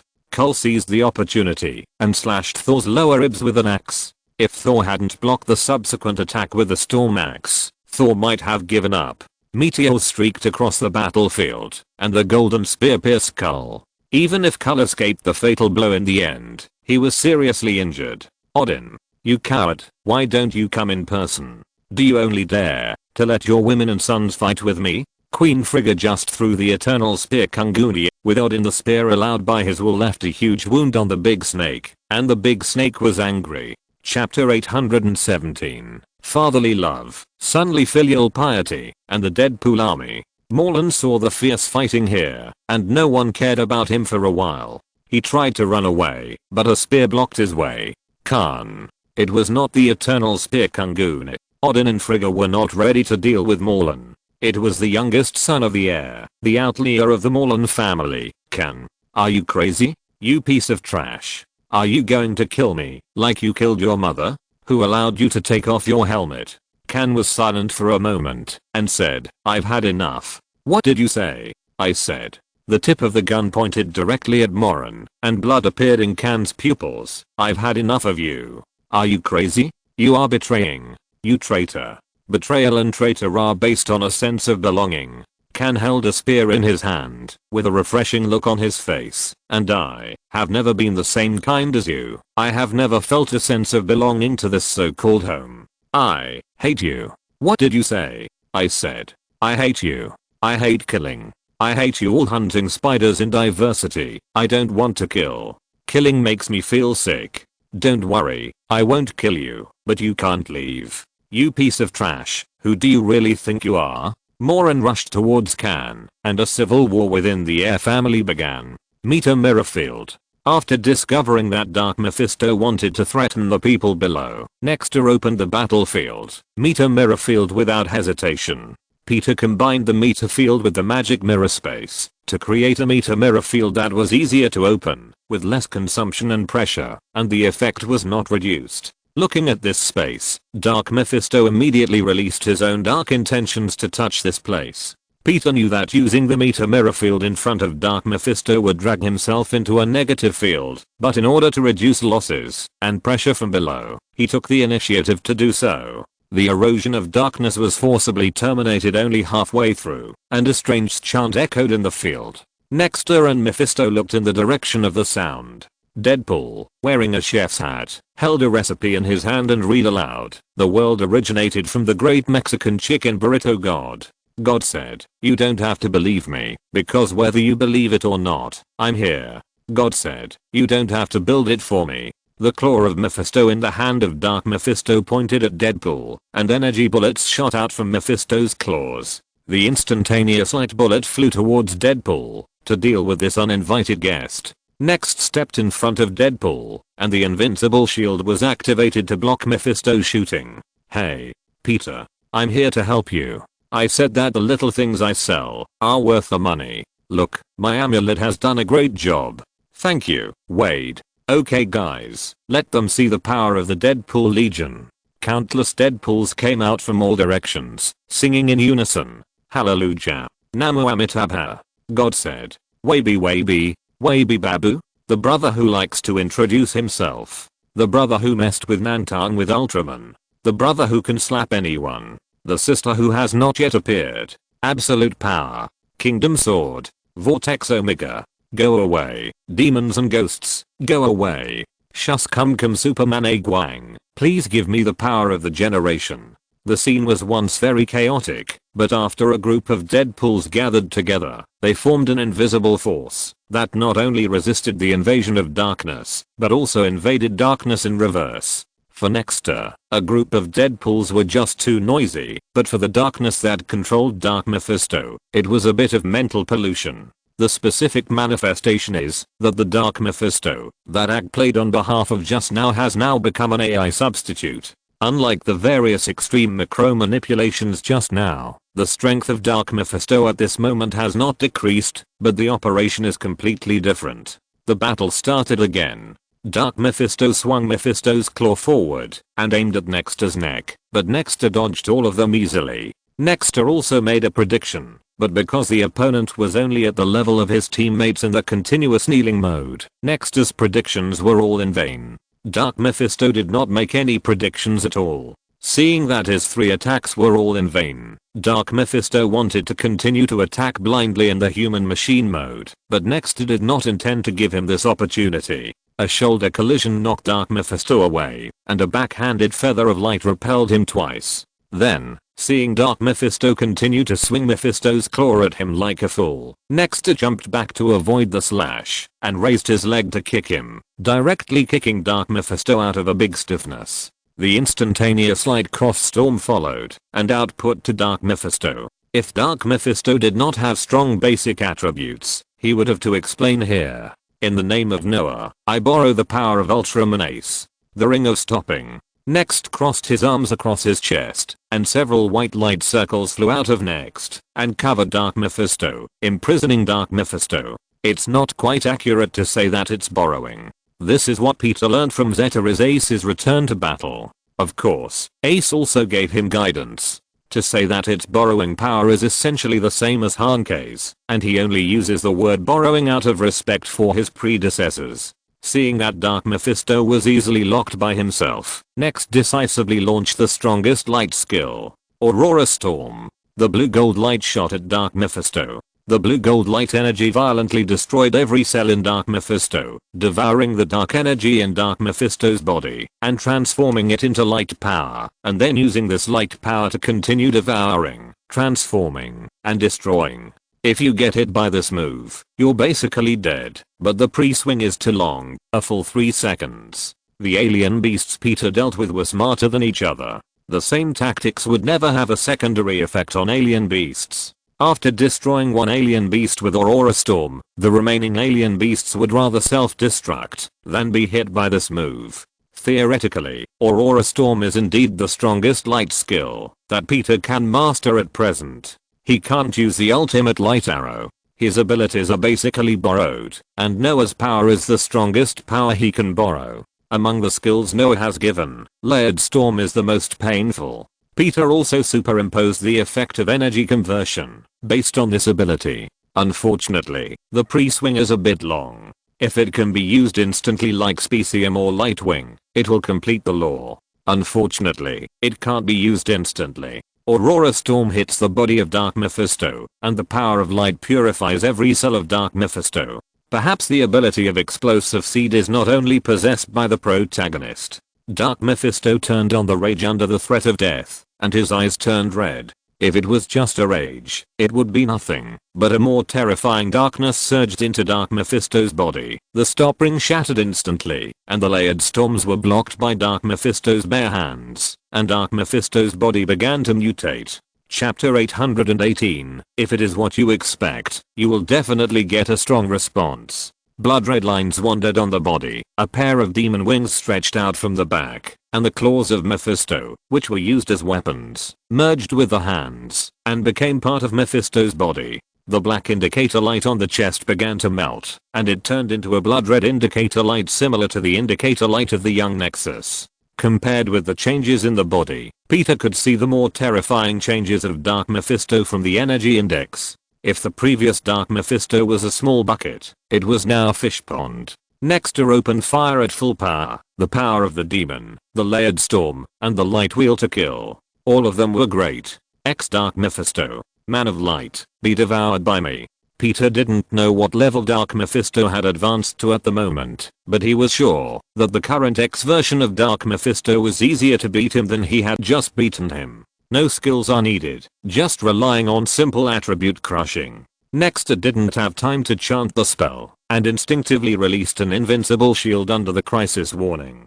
Mephisto's claws pierced the shield, so fast that even Nexter couldn't see clearly. He only felt a terrifying force hitting the shield. The shield was already at a disadvantage against Mephisto's claws, which had an armor-breaking attribute. Now Dark Mephisto relied on the attribute to crush it, and it hurt even more. Of course, the shield didn't break, but Nexter was hit tens of thousands of meters away by the impact. It hurts so much, it's too strong, I can't win it all now.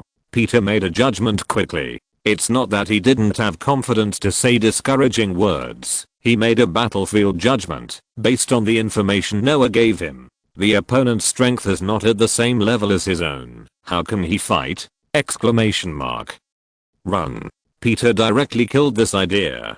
If he didn't intercept the opponent was fully capable of breaking the meter mirror field, and then everyone outside would be in danger. And Wade, he and his Isomorph partner were still there cheering for him. Maybe that was Deadpool's special way of cheering. Ultra Spear. Peter made a judgment. First of all, the opponent had his own weapon. He would be easily injured without a weapon, so he had to bring another weapon, and it had to be a long weapon. The spear that imitated Jack Ultraman's Ultra Spear could hold it up. I don't know how powerful the opponent's energy attack is, but it must not be too weak. The power of darkness has begun to gradually erode the meter mirror field. I have to save more energy to last longer. I have to find a way to delay until Thor and Sol work together to solve the snake. By then, maybe I can wait for reinforcement. The two sides fought again, and Dark Mephisto still showed overwhelming strength, and Peter didn't even dare to think about asking for help. He's too strong. They're going to die if they come. No, I have to find a way to take Dark Mephisto away. No, I can't let him hurt them. Thinking of this, thinking of those who wanted to protect, Peter, who was dizzy from the continuous attacks, had a golden light in his eyes, and a force emerged from his heart, allowing him to block the violent attack of Dark Mephisto. You still have some strength left, but it's okay. I will devour you with even greater strength. Dark Mephisto was not arrogant. Compared with Peter, his strength was still that of an adult strong man beating a child. It was just a little more difficult for a 5-year-old child to become a 7-year-old child. Purple light condensed on Mephisto's claws, and a purple light blade swung past and almost cut Nexter in half. Intense pain filled Nexter's mind. Mephisto seized the moment of distraction and stabbed Nexter with his claws. This time Nexter didn't have time to open his shield, and his chest was pierced by Mephisto's claws. As Nexter screamed, Dark Mephisto turned over and locked his throat, tightly tightening Nexter, and began to absorb his light. Looking at Nexter being captured in the sky, Deadpool raised his hand and clenched his fist. The Deadpool Legion actually stopped to give him face. Captain? Deadpool took out a baton, and the other members asked, what should we sing? Ultra Miracle. It must be Green Fruit. No, no, no, it must be Nexus's true hero. Is John so shameless? The energy in his body, mixed with the vitality, continued to flow away, and the indicator light flashed red for the first time since he became Next. Darkness enveloped Peter's soul, trying to pull him into the bottomless abyss. Be angry, hate, and die in despair. I will devour everything about you, what you love, what you protect, and you can't do anything. Hate your own weakness, hate your own powerlessness, hate yourself for directly relying on the power of light, and when the light leaves, you are just an ordinary person who can't do anything. Hate yourself. Peter still didn't give up at this moment. He tried hard to call for Noah's light, but Noah's light seemed to have really left, and no matter how he called, he couldn't get a response. Am I going to die? I want to protect everyone. No, I can't die here. I need strength. I need the power to shatter the darkness. Noah, please. Give me strength. Peter kept calling Noah's name, but Noah seemed to have really abandoned him, and no matter how he called, he could not respond. Noah has abandoned you, and is looking for the next fittest person. Give up and fall into darkness. Noah is looking for the next fittest person? The voice in the darkness seemed a little surprised. How could you be so calm? That's good. I hope he can inherit Noah's light, shatter the darkness, and bring light. Peter slowly closed his eyes. He had no hatred, no anger, only guilt. I'm sorry, Gwen. I promised to come back. I'm sorry, Uncle Ben. I can't help you fix the roof. I'm sorry, Aunt May. I can't buy the things I promised to sell you. I'm sorry, everyone in the screening room. We can't meet again as agreed. The voice in the darkness saw Peter's inner thoughts, and then it broke through on the spot. How can there be such a stupid human being? You are going to die. Die because of Noah's abandonment. Why aren't you angry? Damn it, why is your soul so pure that it can glow on its own? Forget it, since you don't want to fall into darkness, then just die. The power of darkness swept, but was stopped by a voice. Who is it? Because he is on a distant planet. The dazzling light brought into this moment. So I, trembling, took a step forward. Chapter 819. Human, do you love Ultraman so much? HMM. What an ugly song. Peter's heavy eyelids opened again under the urging of the very unpleasant song. His body could hardly move, and his heart seemed to have stopped beating. Everything returned to dead silence. Human, do you love Ultraman so much? Note 1. If you pray, your voice will be hoarse. You will definitely receive a gentle and powerful answer. As long as you have the courage, you will no longer be afraid. Struggling in pain, just one person is enough. Boy, now is not the time to sleep. Get up quickly, and fuck that ugly monster. Mr. Logan? Peter, stand up. Captain Steve, I still owe you a purple card. Mr. Lancheer. Hey, didn't your aunt tell you that you will catch a cold if you sleep on the ground? Hurry up and get up, or I will record your appearance. Mr. Stark. The world's richest man in a bat costume who did not want to reveal his name looked at Peter quietly. Mr. Wayne? Why are you included? Peter's body seemed to be falling, and the figures appeared, and then quickly moved away. Foolish mortal, the great god of magic, the rightful king of Jotunheim, the second prince of Asgard, Loki Odinson orders you to stand up right now, and kill that bastard. This is God's order. If you dare to refuse me, omit the title, I will punish you. Loki. Bitter smile. Peter, remember to sleep in bed, otherwise you will catch a cold. If you really encounter difficulties, you can throw something into the river. River god. Hello, warrior who has fallen to the bottom of the valley. Now is the time to move forward bravely. Diana.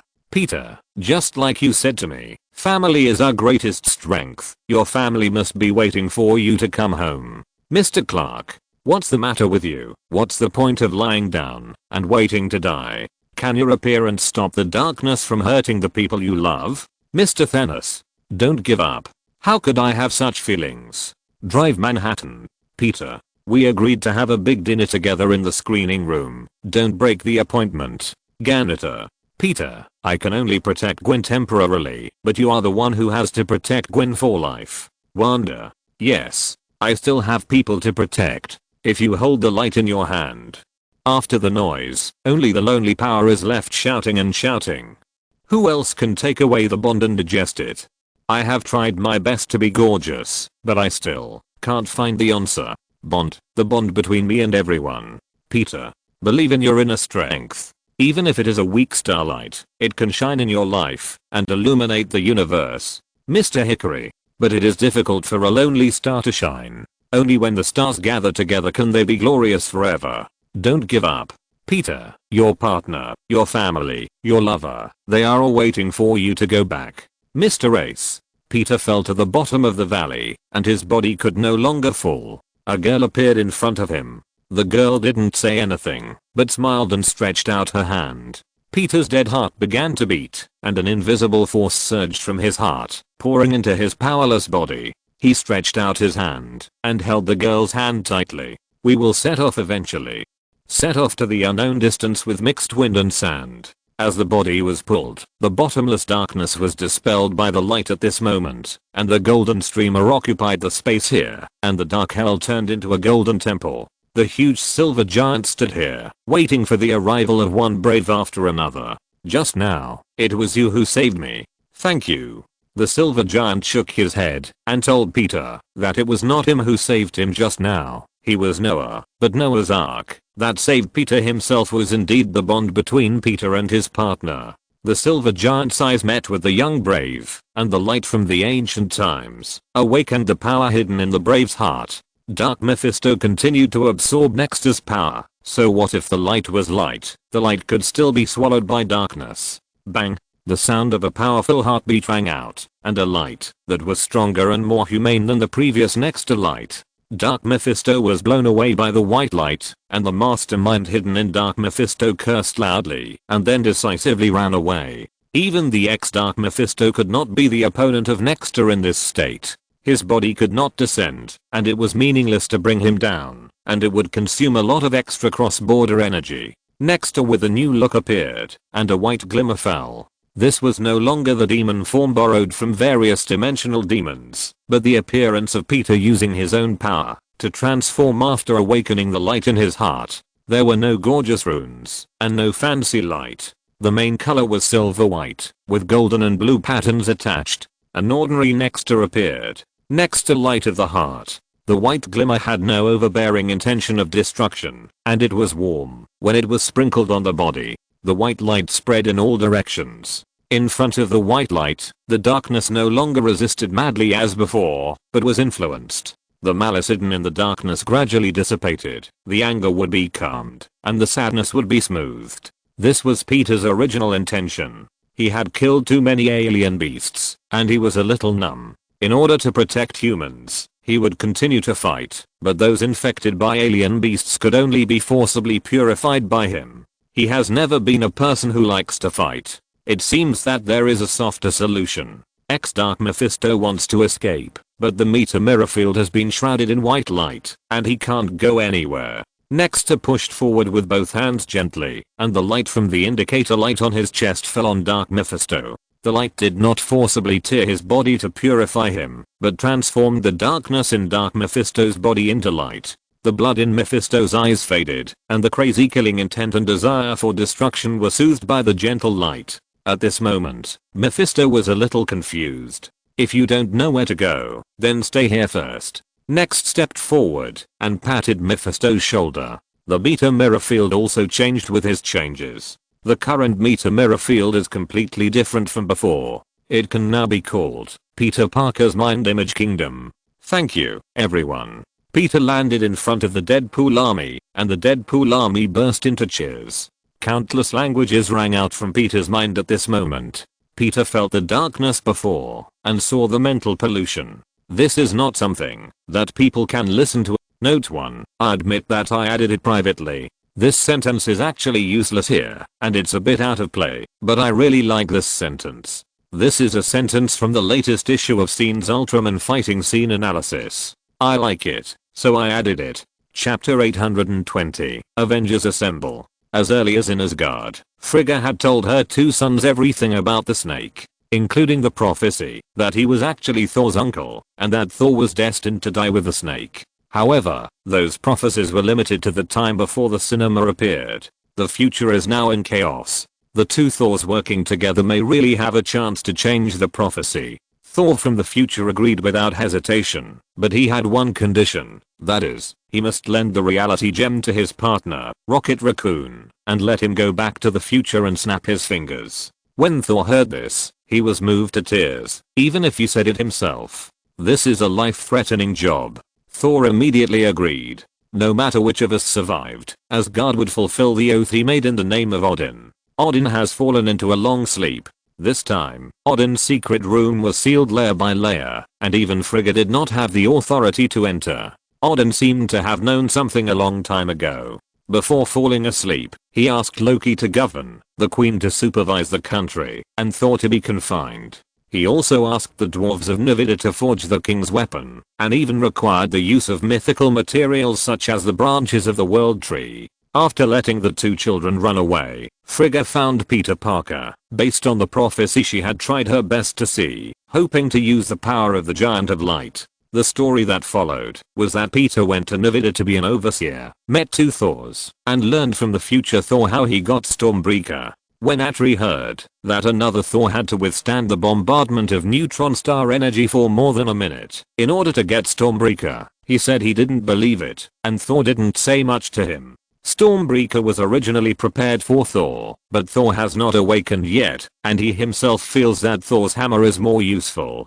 So Thor, who had no weapon, picked up the new Stormbreaker. Thor commented, "In terms of strength, it is indeed stronger than my Stormbreaker, but I feel that it has no spirituality. The handle of my Stormbreaker was contributed by my friend Little Tree. Maybe this is related to the reason." Thor didn't care, but Frigga asked a few more questions after hearing this. "Child, can you tell me more about your friend Little Tree? Rocket should know better than me." After Rocket Raccoon talked with Frigga, Frigga's excitement was hard to hide. Floral Colossi. I didn't expect that there are still members of the Floral Colossi in this world. Ragnarok. Mother? It's okay, just leave it to your brother. Frigga took out a long sword from the treasure house of Asgard and gave it to Thor as a sure-kill weapon. The Sodden Sword, the real name, Ragnarok.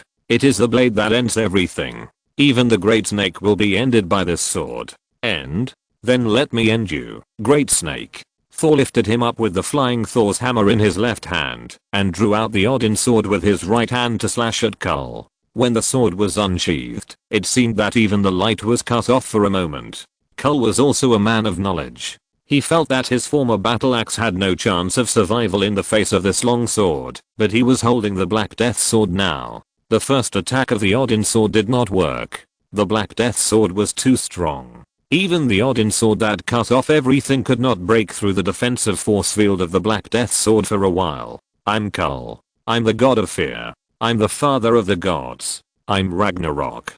Kull's eyes changed at this moment. Kull's eyes might have had a hint of humanity in the past, but now there was only endless coldness in Kull's eyes, even colder than cold-blooded animals. Kull has been assimilated by the serpent's consciousness. Frigga recognized Kull's current state. He was no longer Kull, but the Midgard serpent, Jumungandr. The lightning snakes of the thunder python coiled around the battle axe. The storm axe, which had been charged for a week, tore through the chaos defense and slammed into Kull's back. Thor didn't care about the Midgard serpent. He even killed Thanos, so why would he be afraid of a snake? Exclamation mark. The storm axe tore through the chaos defense, but did not cut open Kull's body. Not even a drop of blood was shed.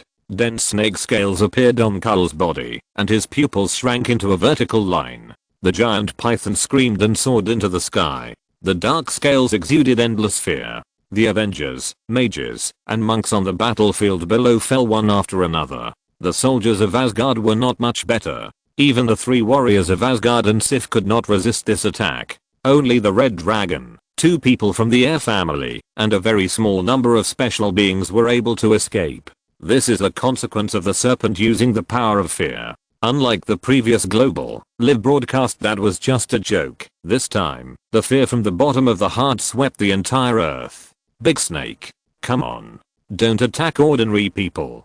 Fight me. Welcome our fate. Thor threw out Thor's hammer. Because of the prophecy that Thor would throw Thor's hammer 3 times to kill the big snake, Thor's hammer had an extra damage bonus to the big snake. The giant python's head was hit by Thor's hammer and threw back fiercely. I have returned to the peak. The fear of the life on earth sent the power of the big snake to the peak, and a black flame sprayed towards the ground. No. Thor threw out Thor's hammer and storm axe to resist, but their actions seemed extremely powerless in front of the raging black flames. The golden thunder cut through the sky, and the endless thunder and black flames collided, finally stopping the black flames before they fell to the ground. Seeing that his attack was blocked, the big snake looked at the source of the golden thunder with a pair of huge eyes. Queen Frigga. Frigga held the Spear of Eternity, and Odin gave his wife full authority. Even the power of Odin could be used at will. At this moment, Frigga's fighting power was no weaker than the 2 Thors. The snake screamed, and the terrifying mental force rushed in all directions. The buildings in New York City were all destroyed, and people in the ruins did not know whether they were alive or dead. Thor held Thor's hammer and shouted for Asgard, and fought desperately towards the snake again and again. He regretted why he chose the Earth as the place for the decisive battle. He should probably listen to Loki and lead the snake to Asgard. This is the fate of Asgard, and the people of Midgard should not be dragged into it. Thor's hammer carrying the power of thunder hit the snake stiff, and Thor held the storm axe and attacked frantically to attract the attention of the snake. Frigga held the Spear of Eternity and kept slashing golden thunder as an assist, and they were all assisting Thor's attack. Odin's sword pierced the body of the snake, and the black scales and grey energy were as brittle as thin paper in front of Odin's sword.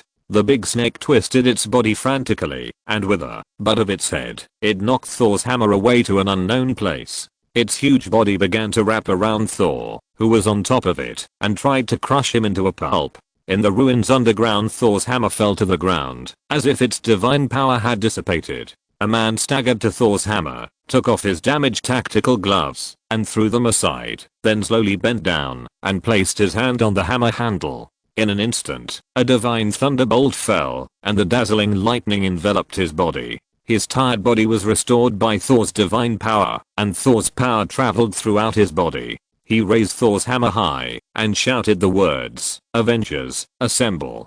Chapter 821, The Battle with the Snake. The captain's hammer of Thor hit the ground, and a bolt of lightning as thick as a bucket fell on the body of the snake.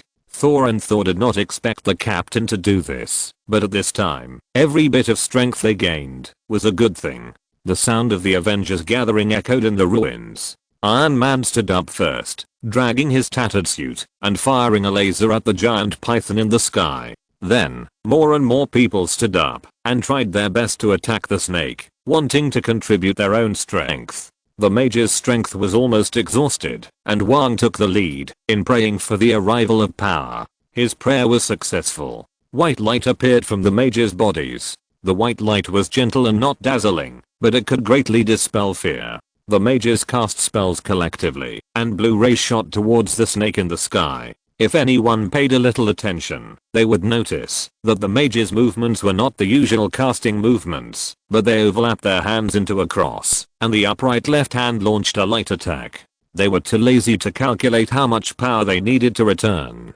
Anyway, they were half acquaintances, so it should be easier to talk to them. The combined light effectively dispelled the fear power that enveloped the snake. This power seemed to have a great effect in dispelling and purifying fear. Silvery white meteors streaked across the sky, leaving behind a light blue fluorescence. Next's crushing kick. Hundreds of thousands of tons of power gathered at one point and finally exploded on the snake's body. Even the body of a powerful python was almost kicked in half. The original divine power protection completely failed in front of Nexter, as if it had never existed. Using the snake's body as a springboard, Nexter immediately flew high into the sky, and a beam of light that was more powerful than the combined output of the Majors swept across the snake's body. There was no violent explosion, only a little bit of light was purified. The snake twisted its body frantically to try to avoid this light. It could not cause harm to itself, but it could eliminate the fear power in its body. This was far more terrifying for the snake than hitting itself. Odin's sword, Storm Axe, Thor's hammer and the Spear of Eternity attacked the snake at the same time. This was a once-in-a-lifetime opportunity. The snake let out a sharp roar, but it still couldn't resist the simultaneous attacks of the four peerless artifacts. The snake's body was completely disintegrated in that tsunami of energy and finally fell down. When the people on the ground looked at the sky and asked such a question, the remains of the giant snake fell, as if everything had settled. But the dark clouds did not dissipate, but became even more gloomy, and Thor could feel that the prophecy imprinted in his fate had not changed. The snake is not dead yet. The black smoke turned into the shape of a venomous snake and condensed in the air. This is the real Midgard serpent, Jumungandr. Kull's body is just a parasite, just like a snake will shed its skin. Now the Midgard serpent has shed its snakeskin and returned in a more powerful form. Invisible pressure enveloped everyone's heart, and the invisible aura made the entire 9 realms tremble. The molting snake is the weakest one. Attack quickly. The snake that had just shed its skin and was reborn was indeed the weakest one, but a ray of darkness descended and helped the snake complete its evolution at lightning speed. After all, Nexter's light was a step late, and it only had time to dispel part of the darkness. Driven by the darkness, the smoke-like snake condensed its true form, a giant python nearly a kilometer long. Maybe it was still a small earthworm compared to the legendary earthly python that encircled the 9 realms, but at this moment, the snake was definitely worthy of the name of a giant beast. A beam of light shot out of Jumungandr's mouth, but the target was the ground. The giant of light came to the air to intercept at a faster speed, and the invincible shield showed its power and blocked the blow that was enough to crush the entire solar system to ashes. But how long can he hold on? If there were no teammates, maybe Nexter's final solution would be to be smashed to pieces by the constantly outputting snake and the earth under him, but he had teammates. The Majors stood up and added layer after layer of protection on the original shield. These protections might break at the touch, but they still helped Nexter share a small part of the pressure. Thor held the sword of Odin, and endless thunder burst out from his eyes. He was almost awakened. He jumped directly on the head of Jumungandr and slashed with the sword. The whole world seemed to be split into under this sword. Thor's body was already exhausted. The big snake was the most powerful enemy he had ever encountered. Even the purple potato spirit holding 6 infinite gems could not bring him such great pressure in a head-on battle. But he injected all the divine power in his body into the Storm Axe. With the Uru metal as the axe blade and the branches of the world tree as the axe handle, the storm axe made by the dwarves using the energy of the neutron star could only be a little unable to withstand the full explosion of Thor's power at this moment. You don't have to fight so hard, my other self. This is my destiny, not yours. The lightning around him began to emit a light golden color. Thor, who was on the verge of awakening, held the sword in his hand and smashed the snake's attack. He said to Thor, who was fighting side by side with him, "I lost a lot." The Stormbreaker in Thor's hand kept shaking. The powerful artifact was unable to withstand Thor's divine power for a while. Mom, father, brother, Asgard city, half of the Asgardians my friend Rocket once asked me, I must have something. But I have almost nothing. The Infinity Stones in your world are my last hope. With it, I can at least bring back half of the people who died because of Thanos, half of Asgard and some friends on Earth. Besides, I have seen the death of a loved one in front of my eyes once. There is no need to see it a second time. Even if it is from another world, there is no need. Thor once saw Thor's story in the cinema. It was himself on another timeline. He once scolded his own weakness and mistakes. Why didn't he chop off Thanos' head? Why couldn't he even protect his brother? But now, he seems to understand another self. Let's end this. The light golden thunder began to turn into brilliant gold, and the increasingly powerful thunder exploded on the snake's body. The captain threw out the vibranium shield and Thor's hammer. He was a mortal who couldn't even get close to this battlefield without the power of Thor. When facing the earthly giant python that could easily kill him, he resolutely threw out the shield and the hammer, just like fighting the enemy on the battlefield of World War II. Tony always said that he was an antique and was always immersed in his own era. That's right, the era of Captain America has passed. As a product of the previous era, Steve has always felt that he is out of tune with this world. He once learned from the screening room that Bucky was still alive, but no matter how hard he looked, it was like looking for a needle in a haystack. His friends left one by one, even Carter left. Although he met a group of new friends, he still felt that there was a clear gap between him and this world.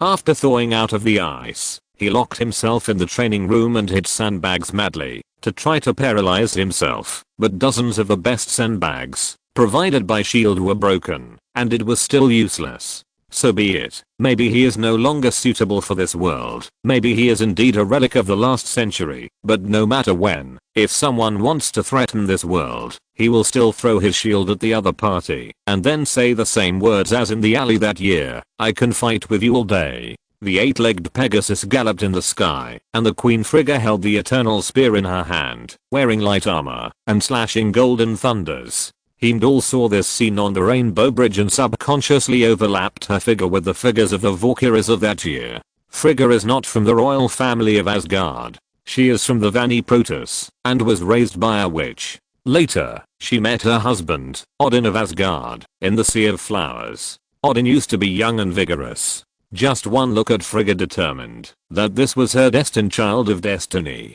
She married to Asgard and became the queen of Asgard, admired by everyone. She has perfectly fulfilled the duties of a wife in the past years. The women of Asgard take her as an example, and the men of Asgard hope to marry a wife like her. This is the first time she has fought in the battlefield in nearly 1,000 years, or perhaps longer. She doesn't know why her husband disappeared in the face of the enemy, but she believes that her husband must have his reasons for doing so. As a wife, she naturally has to believe in her husband's judgment. But as a mother, she can't sit back and watch her child leave. As a witch, she should have followed the choice of prophecy. She could learn from the words of another Thor that she was dead in another world. If that was all, she would also accept her fate calmly. Everyone will die. This is inevitable. As a witch with the ability to predict, Frigga can accept her death calmly. But when another Thor appeared in front of her, looking at the decadent Thor, she knew that the future Thor must have a hard time.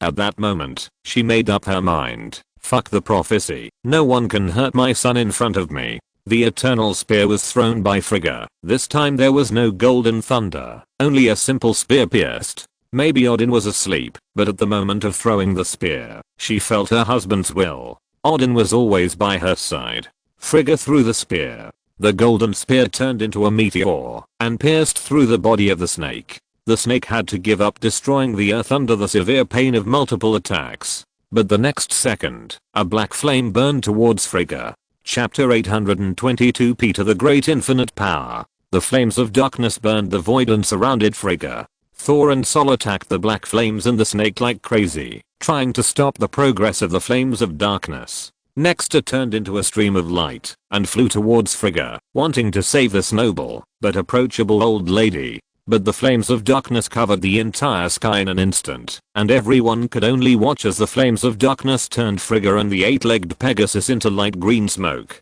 Question mark? Loki, I knew you would definitely give me a surprise. Frigga looked at Loki standing in front of her, with one foot on the 8-legged Pegasus's head, and showed a happy, but not very shocked expression. I didn't see your shock, mother.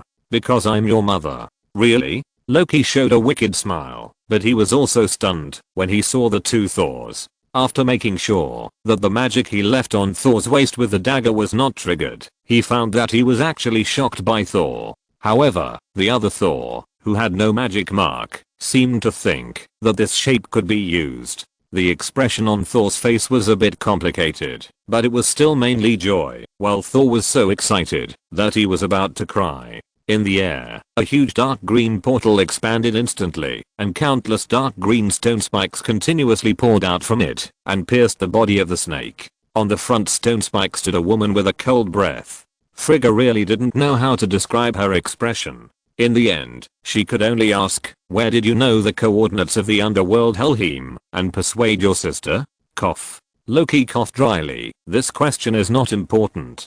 Hela stood on the stone spike and charged towards the snake. The twilight sword in her hand was thrown out and became longer in the wind. When it reached the front of the snake, it had become a giant sword several tens of meters long. The snake emitted a fierce sound wave that turned into substance to shatter the twilight sword, but the next second a lightning-like light hit the body of the snake. The disadvantage of a huge body is that it is easy to become an extra large target. Next, his body continued to grow and finally became a giant of 500 meters. A fist bigger than a truck hit the snake's face and threw it hundreds of meters away. There was no way. The snake was too heavy now, and it was not easy to fight back. Under Hela's command, the stone thorns kept stabbing at Jumungunda's body like a flexible sea snake.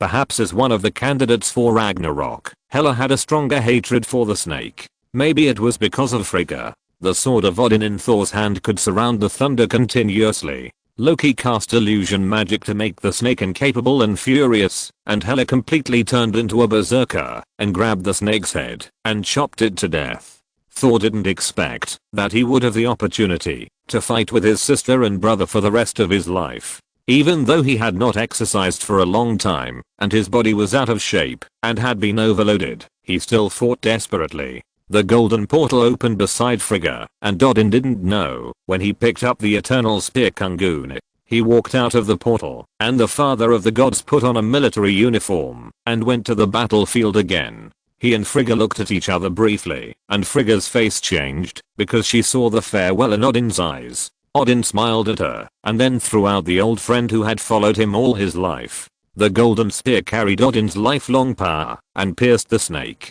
This was the power Odin had accumulated for a lifetime, and it was also Odin's strongest attack in his life. The eternal spear became 1,000 meters long, pierced the snake's 7 inches, and took it away. The last snake was nailed to death on the moon and stopped. At the moment when the snake landed on the moon, the 9 layers of magic array were instantly activated.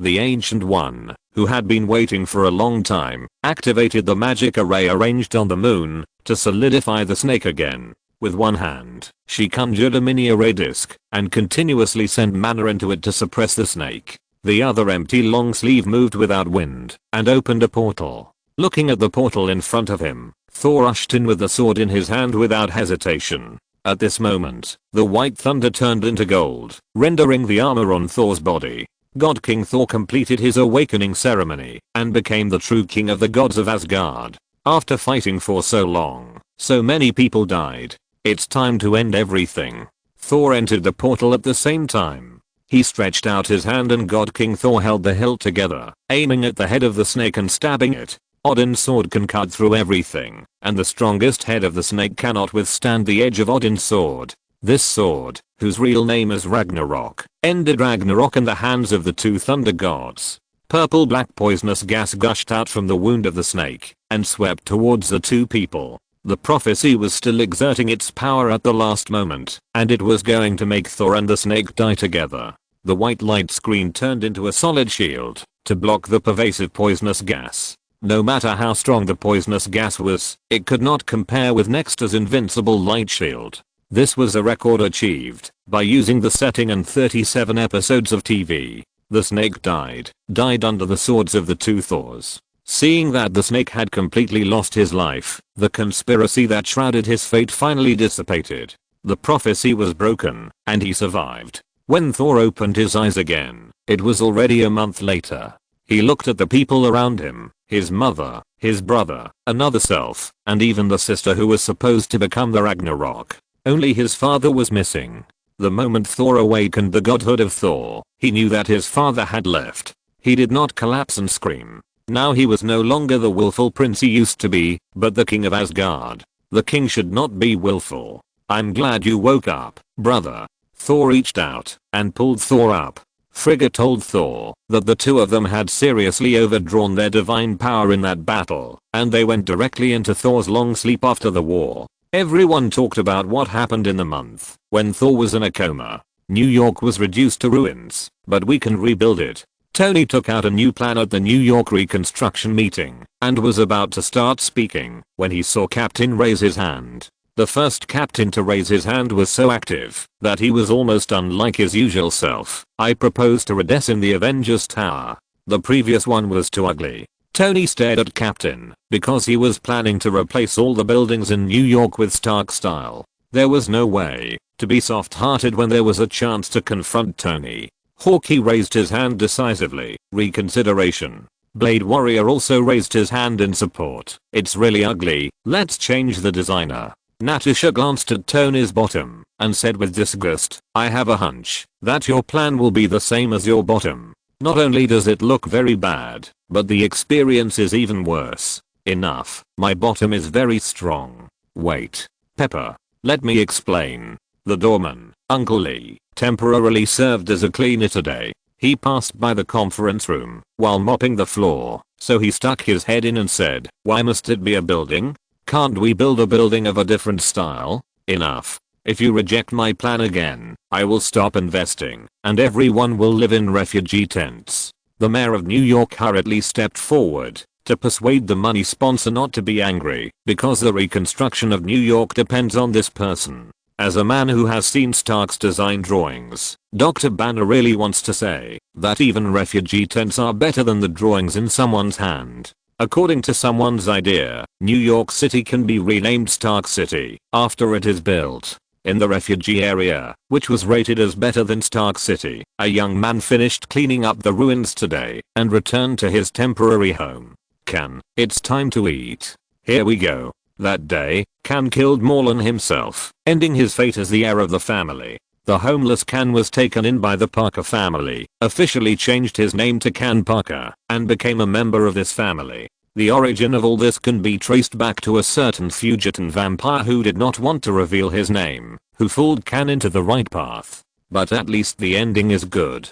Can, someone sent you something. Where's Peter? It seems he went to play with that little girl. Uncle Ben took out a courier, and when Can opened it, it was Peter and Gwen's honeymoon. Crossed out, trip to another world postcard. The other spiders also gathered around, and Peter said that he needed time to find the location of their universe according to the coordinates, and he would send them all back once the coordinates were determined. The Spider-Men who couldn't leave for a while simply stayed in the refugee area to help rebuild New York. With this group of strong men who can fight the Hulk, the progress of cleaning up the ruins in New York is particularly fast. Miguel, Spider-Man 2099, works as a doctor in the refugee camp during the day and reads some books written in Russian from the last century, sent by Natasha at night. After spending half a month dealing with many things, Peter found Gwen with apology. After a long kiss, the two looked at each other with red faces. Gwen was very happy.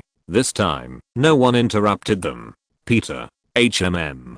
Let's go to Mars later. Okay. On the moon, the boy and girl hugged each other and looked at the beautiful Earth in front of them. With Peter, space travel is no longer a problem. Thank God. I forcibly restrained the plot of the Inhumans appearing to stop the two from kissing. Peter was very busy in the past half month. The first thing is to clean up the mess of the big snake. The first step is to deal with the body of the big snake. This is easy to do. The stratosphere storm turned the big snake into light particles and scattered them in the universe. Then Odin mailed the serpent to death on the moon and left a small mark on the moon.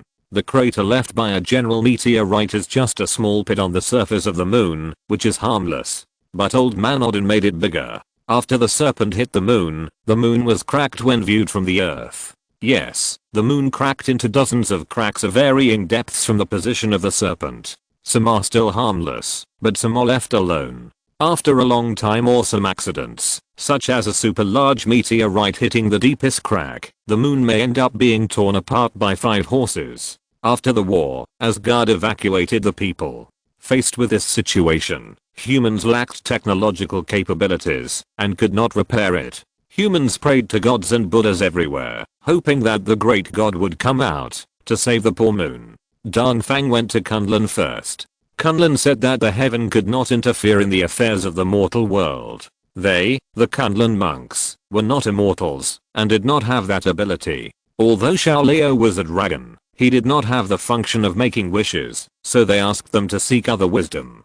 The United Nations contacted the Supreme Sorcerer who was recuperating in Kamataj through the Avengers. They were afraid that the Supreme Sorcerer would think they were not sincere and would not help. A group of politicians from various countries who were in their forties came to ask for help in person, but were rejected by the Ancient One. The Ancient One said that he was an old man, and releasing a few magic spells was already costing his life. Now he sacrificed an arm to destroy the snake. You ask me to repair the moon.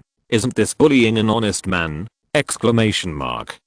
The politicians from various countries looked at the Supreme Sorcerer who only had one arm left, but was still able to play the strongest assist in the counterattack of the snake, and the warning of the apprentice who brought him. The Supreme Sorcerer is narrow-minded. If you don't want to be thrown into some corner of the Himalayas to see the snow leopards baring their teeth, you should be careful with your words. So they could only be angry but not speak. It is definitely not feasible to rely on age and seniority. This big guy is hundreds of years old. When she was beating up all kinds of evil gods all over the world, there was no America. Moral kidnapping doesn't seem to work either. They can see that this person doesn't seem to care much about morality. Hayek, indifferent to fame and fortune. Loek, as long as I have no morals, you can't use morality to kidnap me. It happened that Peter was invited to Kamataj as a guest that day and talked about debt repayment. Mordo and Wan poured tea made by the Supreme Sorcerer himself for Peter and Gwen, and all the great wizards who could still move came out to accompany the guests. First of all, they thanked Peter for his help and his contribution to protecting this world. Peter waved his hand and said that this was what he should do. Seeing that Peter was not the kind of scheming person, Wang simply asked them directly how much debt Kamataj had to pay for borrowing Peter's power, and some of their apprentices wanted to become Peter's believers and borrow Peter's power for a long time, so he asked Peter to name a price. Although Peter can't see the appearance of a wizard at all now, he did get in touch with Noah through Kamataj at the beginning. He is familiar with the work process of the Kamataj wizards, and knows that Wang means that the apprentices of Kamataj will borrow his power to fight in the future. So Peter waved his hand and said, if you borrowed Noah's power, I might have to ask you for it. After all, it is not my own thing. But what you borrowed later was actually my own spiritual light. Since it is my own, you don't have to return it. Borrow it if you want. As long as it is used to protect the earth, borrow it at will. Peter, I'm a dimensional demon who is proficient in human nature. This sentence made a group of great wizards whose ages added up to 10 years of the founding of America burst into tears because of me. The great wizard said, I have been dealing with dimensional demons for a lifetime, and this is the first time I have seen such a generous one. What a stupid son of a landlord. The great wizards were so moved that they didn't know what to say, and a group of politicians from various countries rushed in collectively at this moment to ask Peter the Great Immortal to use his magic to save the moon that was about to be destroyed. Just when Peter was chatting with the great wizards, the politicians from various countries came over, and then the sound insulation of Camotage was just so bad that the politicians knew that Peter was next. What a coincidence. It was as if it was arranged by the Supreme Wizard. A group of elderly people in their 50s knelt down and kowtowed when they saw Peter. Great God. We know you are busy with your work, but we really have no other choice. Please save the moon and the children. How could the kind-hearted Peter bear this scene? He hurried forward to help. In the end, he was successfully kidnapped by the gangster who threatened that he would not get up unless he agreed. In this way, Peter once again took on the responsibility of a worker and took his new brother Mephisto to find various meteorites and asteroids in the universe, dragged them over to melt, and repaired the cracks on the moon. Because the volume increased during the repair, Peter had to cut off part of the volume of the moon after calculation. It was basically a cosmetic surgery for the moon. After the moon rescue plan was completed, the United Nations held a special thank you meeting to thank Peter for his contribution, and said that, if you need anything, just tell them, don't be polite to them. Many leaders of small countries said that they have believed in the great Nexter as a whole country, and believe that Nexter is the only true God in the world, God, and Jesus. If you don't even want to repair the moon, what rotten fish and shrimp dare to be compared with the great Nexter? Get out of the way. Peter did not ask for any reward, and said that he did not need people to believe in him. He was just an ordinary person. The politicians had never seen such a kind-hearted person before, and the atmosphere was a bit awkward for a while. Looking at the incredulous eyes of a group of politicians, and in order to reassure the politicians and the global human beings, Peter put forward his own request. He hoped to leave a stone tablet on the moon as a memorial for those who expressed their belief in him and were shocked by his power and became his believers. Peter hoped that they would do the following. Don't force others to believe in me. Belief is free. Don't suppress, conquer, punish, or harm others in my name. Don't do evil to others, and don't attack other people's beliefs. I don't want you to worship me. There is no need to build a gorgeous temple for me. I don't live there. Take the money to help those who are really in need. Don't pray to me or make wishes to me. I don't have the ability to fulfill your wishes. I'm not an omnipotent god, just a human with some superpowers. But if you have something you don't know who to confide in, you can tell me. I'm willing to be your listener and keep this secret for you forever. Love your family, love your friends, and love every kind person in this world. No matter how bad your day is, don't give up your passion for life. The enthusiasm cannot be extinguished. Sympathize with the weak, help each other, and make friends with people from any country. The proposal to leave monument on the moon was passed unanimously by the United Nations, and Peter, who turned the United Nations memory into a missionary conference, was the first, but no one interrupted him. Is what he said wrong? It's so right. This meeting was broadcast, live around the world. This spirit is called the Nexus spirit by people on this earth, and is passed down from generation to generation. After finishing those trivial matters, he was finally able to spare some time to accompany Gwen. He and Gwen changed their appearances and traveled around with the help of Stark and various countries. After Peter provided a general idea and the monument built by the top masters of the 5 permanent members was completed, Peter took the monument and Gwen to the moon, leaving the monument at the place where the giant snake was killed. The two who originally wanted to go to Mars suddenly received news that Thor had woken up and Odin's funeral was about to be held. Peter had a hunch that they would be ready to leave soon after Odin's funeral. Asgard. 5,000 words. 15,000 should be updated today. The entire 6th volume will be updated, and then the 7th volume will be open tomorrow. If you're listening to this novel on a channel other than Fanfic World, it means they downloaded and uploaded it without effort. We cordially invite you to visit our channel, Mundo Fanfic Novelos. There you'll find the original version of this story and you can explore many other novels of various genres. We're waiting for you to immerse yourself in a world of incredible novels. Chapter 823, End. This is a grand funeral. This is the funeral of Odin, the father of the gods and the former king of gods. Black rain fell in Asgard, and the current king of gods Thor presided over the funeral in black armor. The gods of Asgard surrounded Odin and came to serve the king for the last time. The Avengers were all present. They and Spider-Man were representatives of the Earth and came on behalf of the Earth. The one-armed Ancient One looked at Odin lying in the coffin quietly. She admired Odin's courage and admired Odin's sacrifice. In comparison, she only lost a part of her body, which was indeed insignificant. Representatives were sent by all the tribes in the 9 realms, and messengers were sent by all the gods, because of the death of the king of gods Odin, to send this brave king on his last journey. Apollo of the Greek pantheon, Michael the Archangel of Heaven, Shaoleo of the Eastern Heaven, the Deadpool Corps, and even the Elder Council of the Universe and the Devourer of Planets sent people here. The Collector and the High Lord came here as representatives. Silver Surfer came to Odin's funeral as the messenger of Galactus, paying tribute to the strong man who dared to challenge Galactus.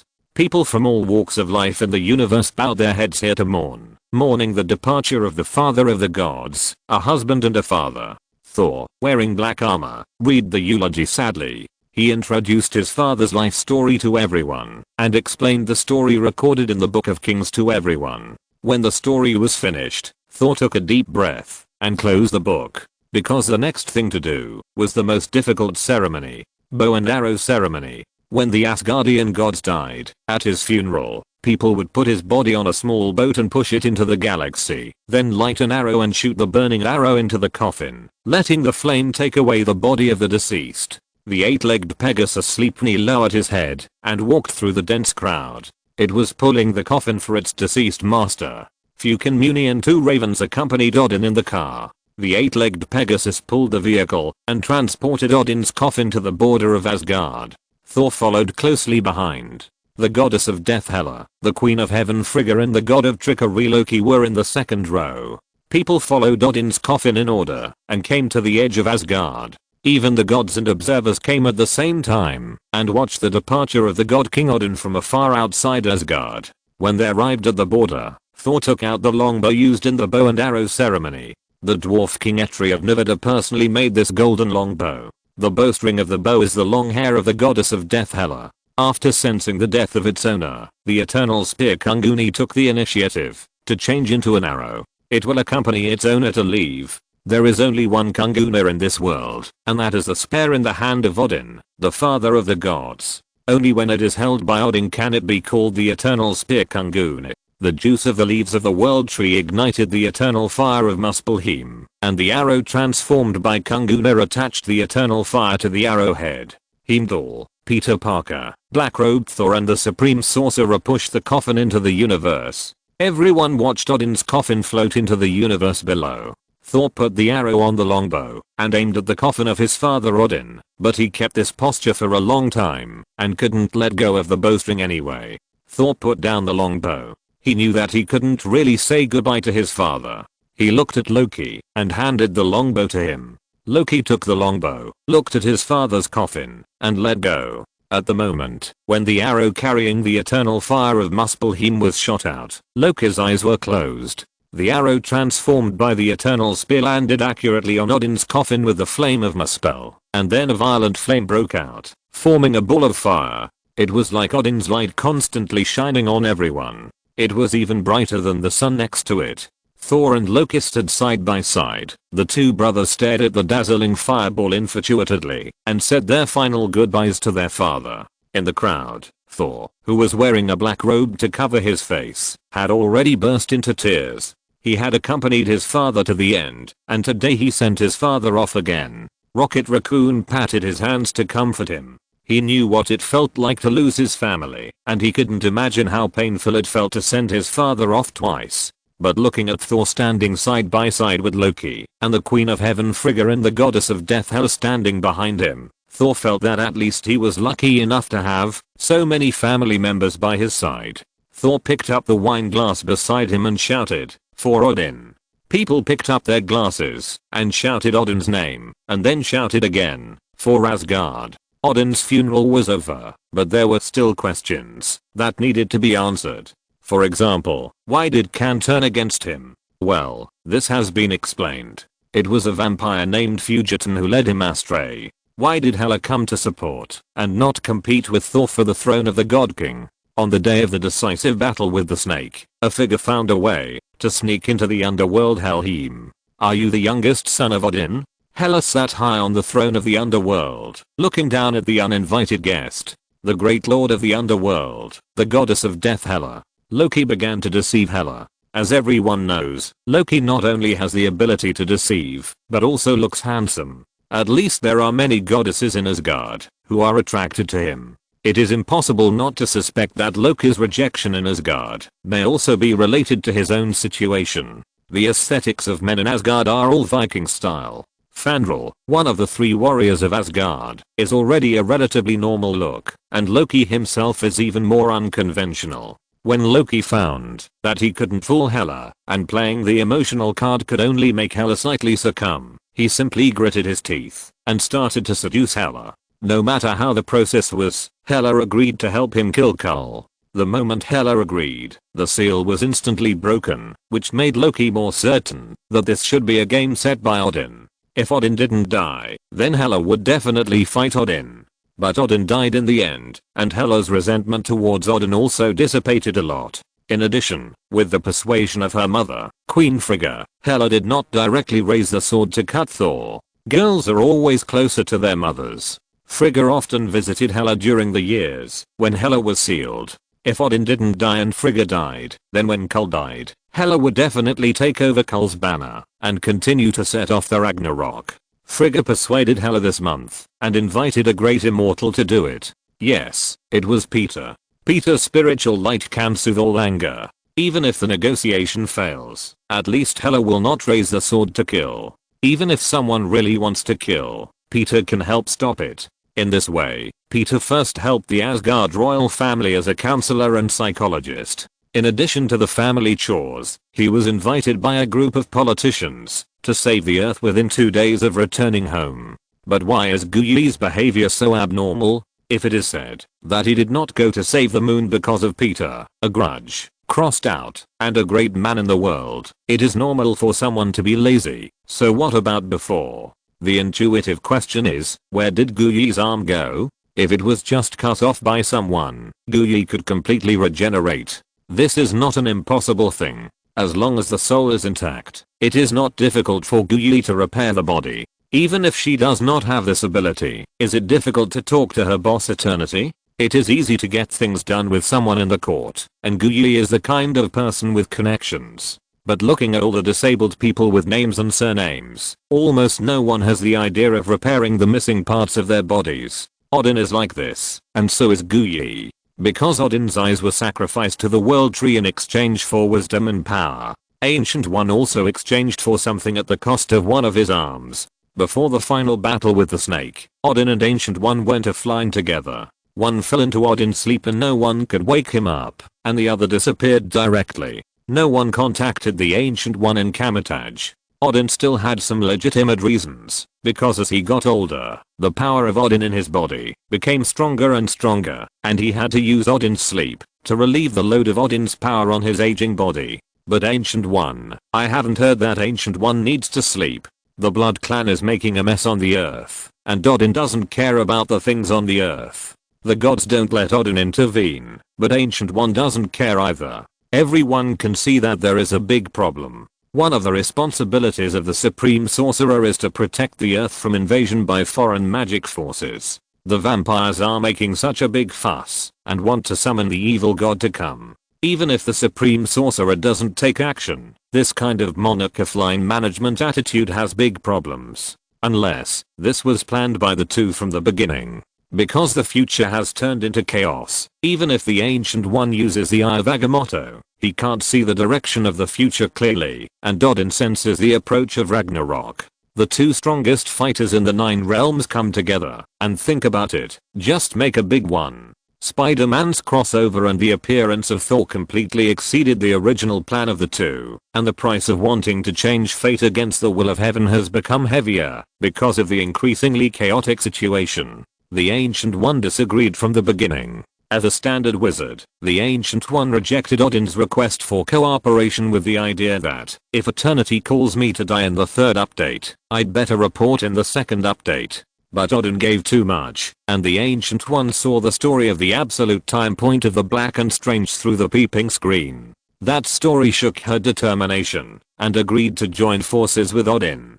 So the Nine Realms God King, and the Supreme Sorcerer, who were originally the first to rush out to deal with the enemy, held back until the last moment before brazenly taking action. One sacrificed his arm, and the other even sacrificed his life. Odin succeeded. He destroyed the Ragnarok, and awakened his son Thor to the godhood of thunder. Most importantly, he broke the shitty prophecy. It is unknown what the Ancient One and Odin talked about in detail, but from the fact that the Ancient One was one of the 4 people who pushed Odin's coffin at Odin's funeral, the Ancient One gave the King of Gods enough face. Mordo and the Queen later wanted to find out from the Ancient One where she had been during her disappearance, but the Ancient One didn't tell them, and no one in Kamataj could ask them. Under the threatening eyes of the Ancient One, who threatened to throw them into the universe to watch the starry beasts baring their teeth, a group of wizards just pretended that nothing had happened and did what they were supposed to do. Looking at Strange, who had recently rekindled his love with Christine, the Ancient One gave up the idea of finding a dump truck to paralyze him, and instead considered which one of Mordo and the Queen would choose to inherit the position of the Supreme Sorcerer. One of them has good achievements in magic, but is obviously not a person who can manage things. The other one, as the chief steward of Kamataj, manages Kamataj in an orderly manner, but is obviously lacking in cultivation. It would be great if it could be sutured.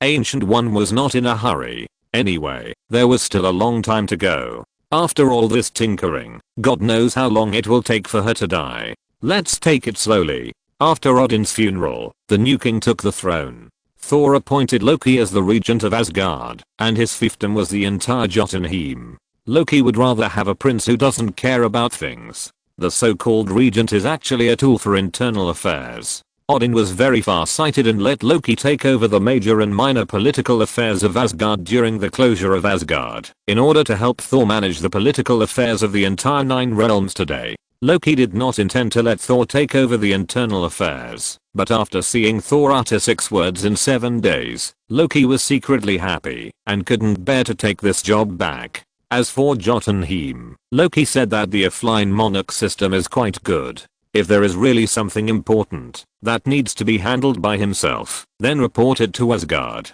After all, it is not work anywhere, and sending him to Asgard can save him 2 trips. Loki himself said that he just likes the feeling of holding power for personal reasons, and it is definitely not because he can't bear it or take the opportunity to hide from others. Who is he hiding from? The eldest princess of Asgard. Thor officially appointed Hela as the eldest princess of Asgard and gave her the fiefdom of Helheim. This allowed the Asgardian goddess of death, who was buried in history, to return to the public's attention and let Hela take away her soldiers and mounts. Hela was planning to take Loki away at the time, but due to Frigga's dissuasion and the expression of her unlucky brother who was more uncomfortable than having a big snake crawling on his body when handling government affairs, and the thought that, if he really took Loki away, this person would make him accept it, and he would be uncomfortable and tight, so he decisively gave up.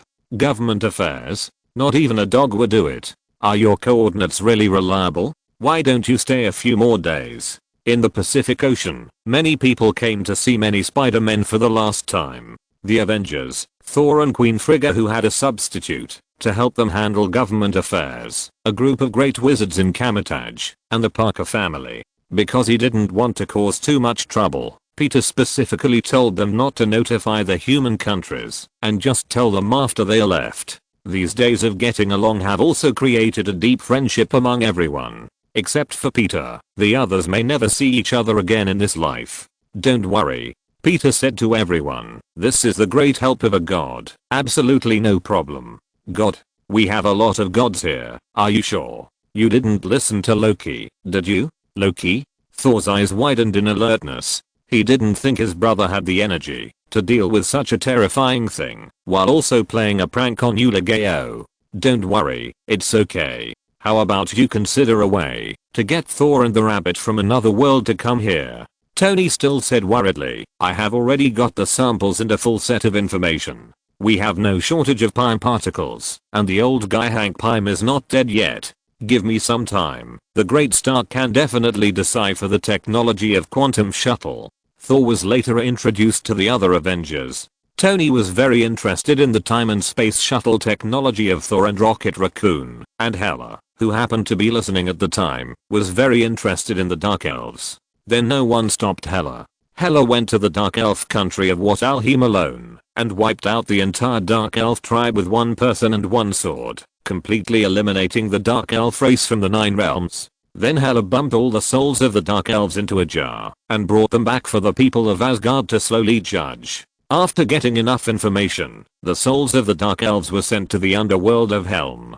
Hela's move successfully deterred all the forces that were ready to move. At that time, Thor had not yet awakened from Thor's long sleep, and Odin died in the battle. The fewer people who knew about Thor's information, the better. There were a lot of forces in the 9 realms who wanted to probe. Then they learned through various channels that the Dark Elves were exterminated because they angered the goddess of death in Asgard. Knowing who the goddess of death was, they turned off the fire on the spot. They never expected that this plague god would come back again. It doesn't matter if you don't know. The goddess of death doesn't know, but death always knows. When Hela rode Fenrir and took the souls of the Dark Elves around the sky above the 9 realms, no one jumped up and down. Odin still has to pay attention to his image, but Hela doesn't need to, so Hela is more unscrupulous and ruthless when killing people, and her godhood is still death. If you provoke this person, exterminating the clan is considered good, but if you are unlucky, you will never be reborn. Thor and Rocket Raccoon learned that the current reality stone was in the hands of a cosmic elder. Loki excluded the messenger to borrow the reality stone, and should be on his way back now. During this time, Tony studied the quantum shuttle device thoroughly. With complete data and a sufficient number of Pym particles, Tony only needs to copy and paste to mass produce this quantum suit. After learning that this technology was transformed by himself using other people's equipment in another timeline, someone had a strange desire to compare. He insisted on developing a new set of shuttle equipment by himself and said that he had made great progress. But Peter had a better plan for crossing. After doing enough aftermath work for this world, Peter was ready to leave. Don't worry, there's really no problem. Peter silently recited the coordinates several times in his mind and pulled out the evolution thruster transformation nexter. Then how are you going to open the time tunnel? You can't just summon Noah. A huge silver giant shadow descended into this world. As the few people present who had seen Noah's true face, the captain and Tony were stunned. They could never have imagined that Peter's face was so great that Noah could be shaken out. Noah raised his hand and waved, and a huge space crack suddenly appeared, and then Noah's figure disappeared. It turns out that you came out in person just to support Peter. You are an ancient god. Do you really pamper Peter so much? Goodbye, everyone. Nexter spread white light to wrap up the alien visitors who did not belong to this world. He whispered to many Spider-Men, once we leave, it is very likely that we will never see each other again in this life. Say what you want to say quickly, not only to the Avengers, but also to us. The Spider-Man robot waved its mechanical arm to Bumblebee and sent a small face composed of symbols to Jarvis. The two robots and an artificial intelligence formed a deep friendship during this time. Protect your family and understand them. Toby Spider and Super Spider gave little Peter their final instructions. Penny, you can go to the museum when you go back. Miguel said to Penny, maybe there will be some small things that you haven't noticed before. Penny didn't understand what this meant, but she agreed anyway. Then Miguel waved to Black Widow, thank you for your book. You can't find these things in my world. They have all been turned into contraband. It's a pity that there is not enough time, otherwise I would like to give you a complete list of street lamps. The two smiled at each other, and everything was said without words. Venom, I think I still need to say sorry to you. Toby Spider walked over to Eddie, and Venom's face popped out of Eddie, and bared its teeth at Toby Spider. Toby Spider and Spider-Ham completed a set of complicated movements, and Poke said sadly, I can only do this alone in the future. When you are sad, just look up. The spider star will shine in the sky, and when you see that star, you will see me. Toei Spider said seriously. Then, one last time. Toei Spider nodded. We are the nemesis of sin, the messenger of hell 400 aunts. You know what? I suddenly want a child. Benjamin patted Miles on the shoulder and asked, how about learning to control your feelings? Not bad.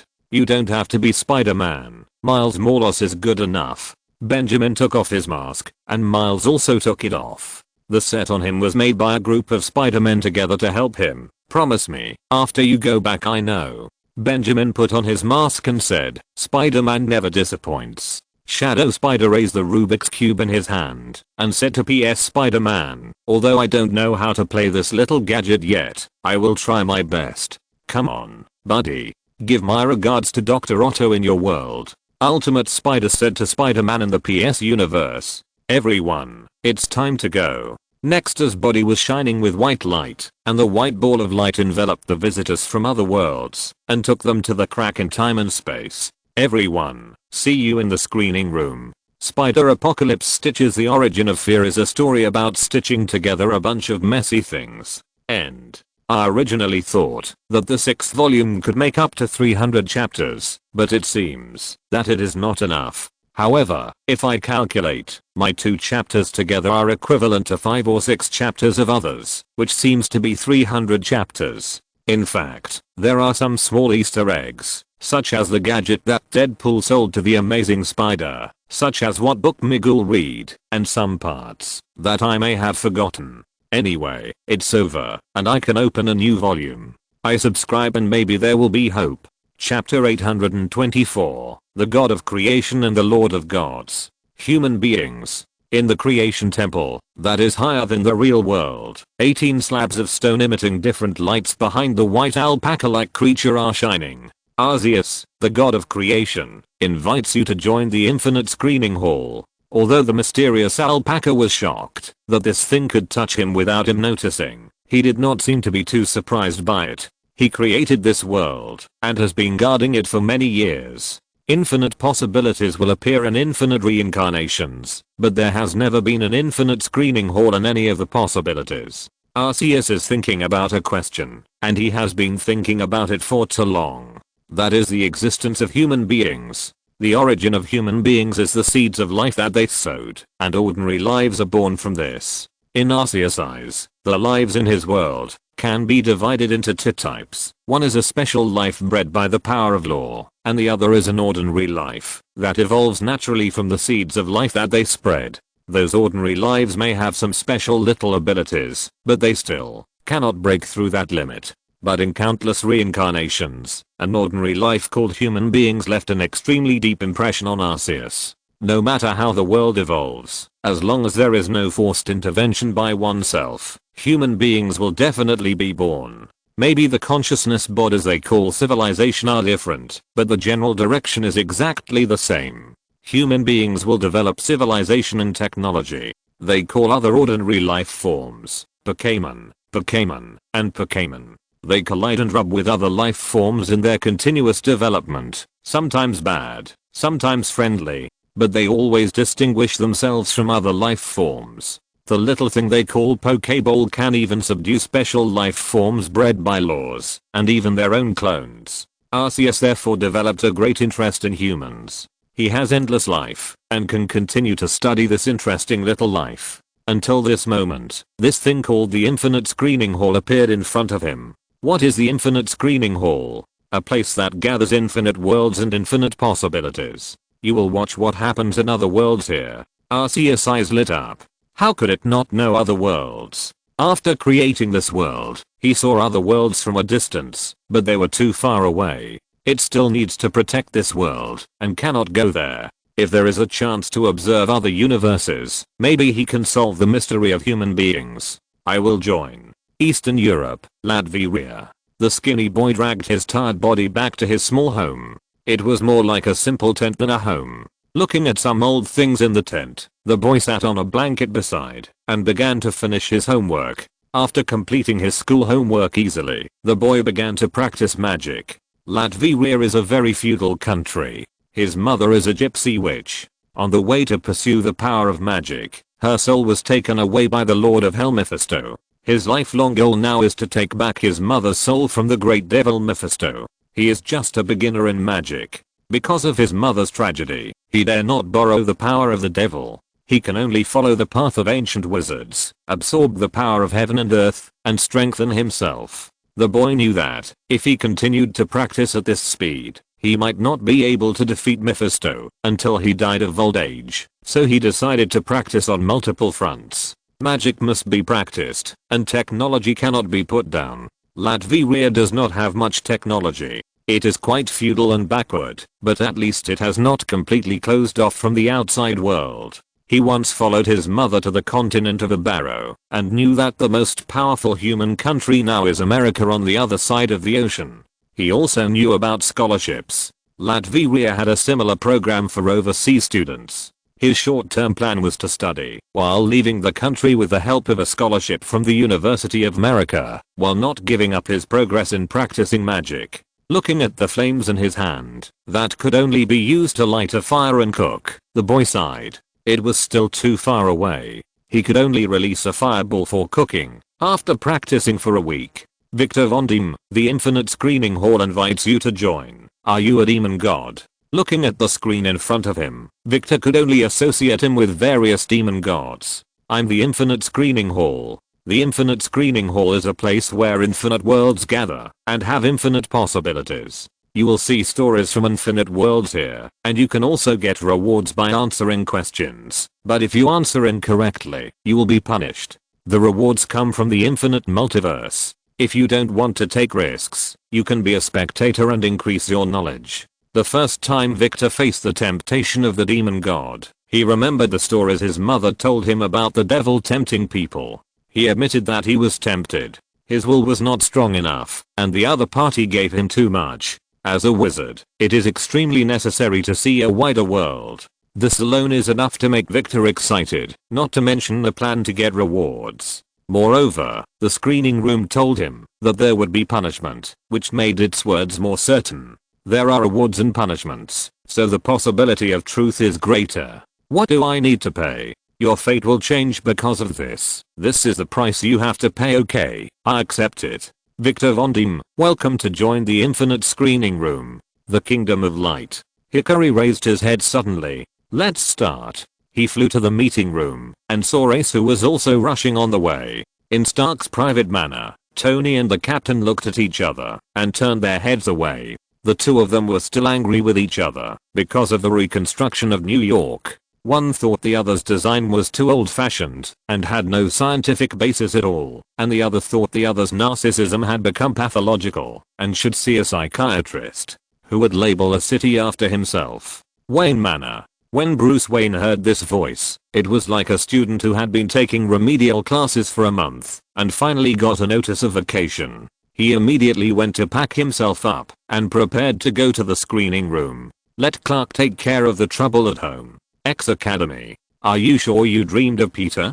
Charles and Logan talked to Eric about the changes that happened last night. Last night, an external mental force contacted the two. Logan woke up without any abnormality, while Eric said that he seemed to have seen Peter Parker in his dream. Yes, when I saw him, he seemed to be falling. Eric scratched his head. He always felt that it was not just a dream. This sound is the screening room. Demon hell. Okay, for some reason, I will skip this for now. In a bar, Constantine, who was the drunkest, suddenly woke up. Asgard. Loki watched his brother being tortured by government affairs with pleasure. Help me, Loki. No, this is your choice. Loki used teleportation magic to return to his room and started watching the live broadcast.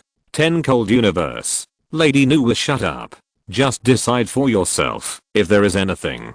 The river god scratched his head.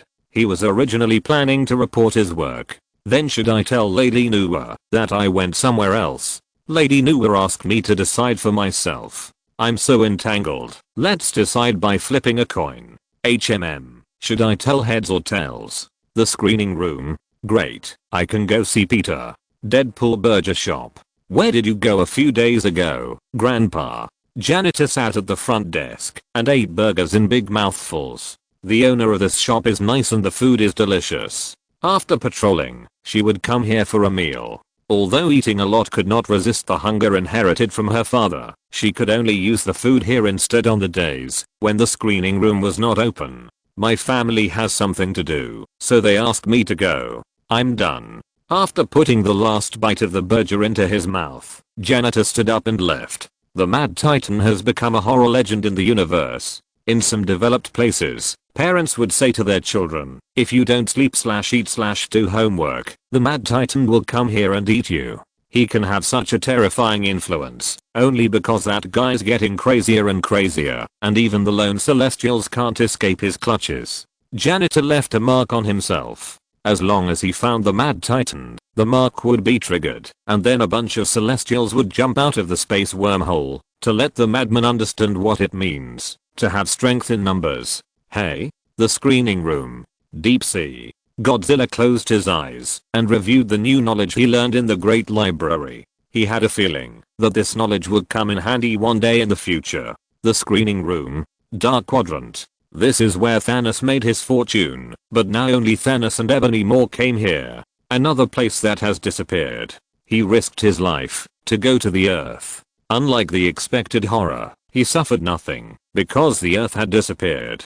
Screening room. I hope I can still see Strange. Void turbulence. It should be this direction. Dr. Manhattan walked out of his own universe for the first time and started his multiverse adventure. At a certain moment before, he felt that someone had touched his connection, which was a connection from outside the multiverse. He broke the crystal wall system and used that connection as a clue and beacon to move towards a wider universe. Screening room. That's good. It can add some fun to the boring journey. Welcome to the infinite screening room. Here, the system will randomly play important events in a certain universe. During the screening, the system will randomly ask questions to people in the screening room. Those who answer correctly will get points. Members of this screening room: Ultraman Hickory, Tony Stark, Stephen Strange, Bruce Wayne, Magneto, Peter Parker, Constantine, Rebel God, and Janitor. New members in this screening room: Victor Von Doom. Members in this live broadcast room: Captain America, Wong, Wolverine, Logan, Alfred, Thanos, Ultraman Ace, Loki, Odinson, Wanda, Holy Lord, Dr. Manhattan, Wonder Woman, Godzilla. New members in this live broadcast room: God of Creation, Arceus. The theme of this screening is crazy diversity. Medium. Chapter 825. Minor frictions and conflicts between the two gods of space and time. Long time no see, everyone. Yeah, the interval between live broadcasts this time seems to be particularly long. Everyone was relieved to see that everyone arrived here intact. This time the newcomer is so powerful. The god of creation. Logan was the first to add the newcomer in the live broadcast room. Logan, at Arceus. Loki, Arceus, is it a particularly powerful Zeus of the Greek pantheon?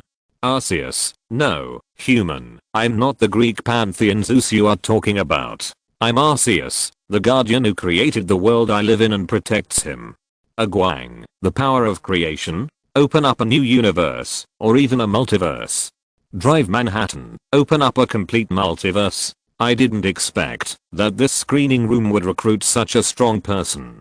Arceus, multiverse. I understand, it is true according to what you said. Victor Von Doom. Tony and others looked at the thin boy. If he was in the crowd with his ordinary appearance, he might be ignored directly. Seeing the boy's alert look, Peter stepped forward and enthusiastically introduced everything here to him. Bruce and Tony were both looking at Victor. They clearly remembered that in the previous story of the Venom universe, the man who invaded the Earth with a large amount of poison was named Victor. Could it be that the current Victor is the same Victor? A young and powerful man.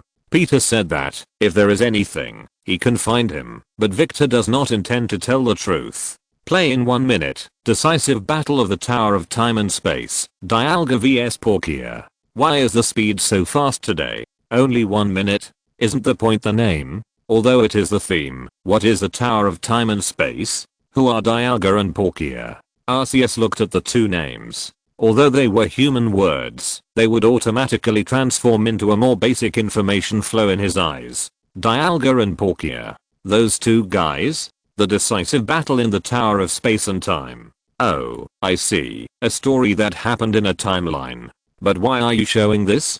Be patient, you will see more of the world. Bruce Wayne. According to past experience, the stories that happened are all related to us, which means that this story is likely to be related to the two newcomers. In the screening room, Victor shook his head indifferently, indicating not to look at me. Arceus, it is indeed a story of my world. For me, it should be a story that has happened.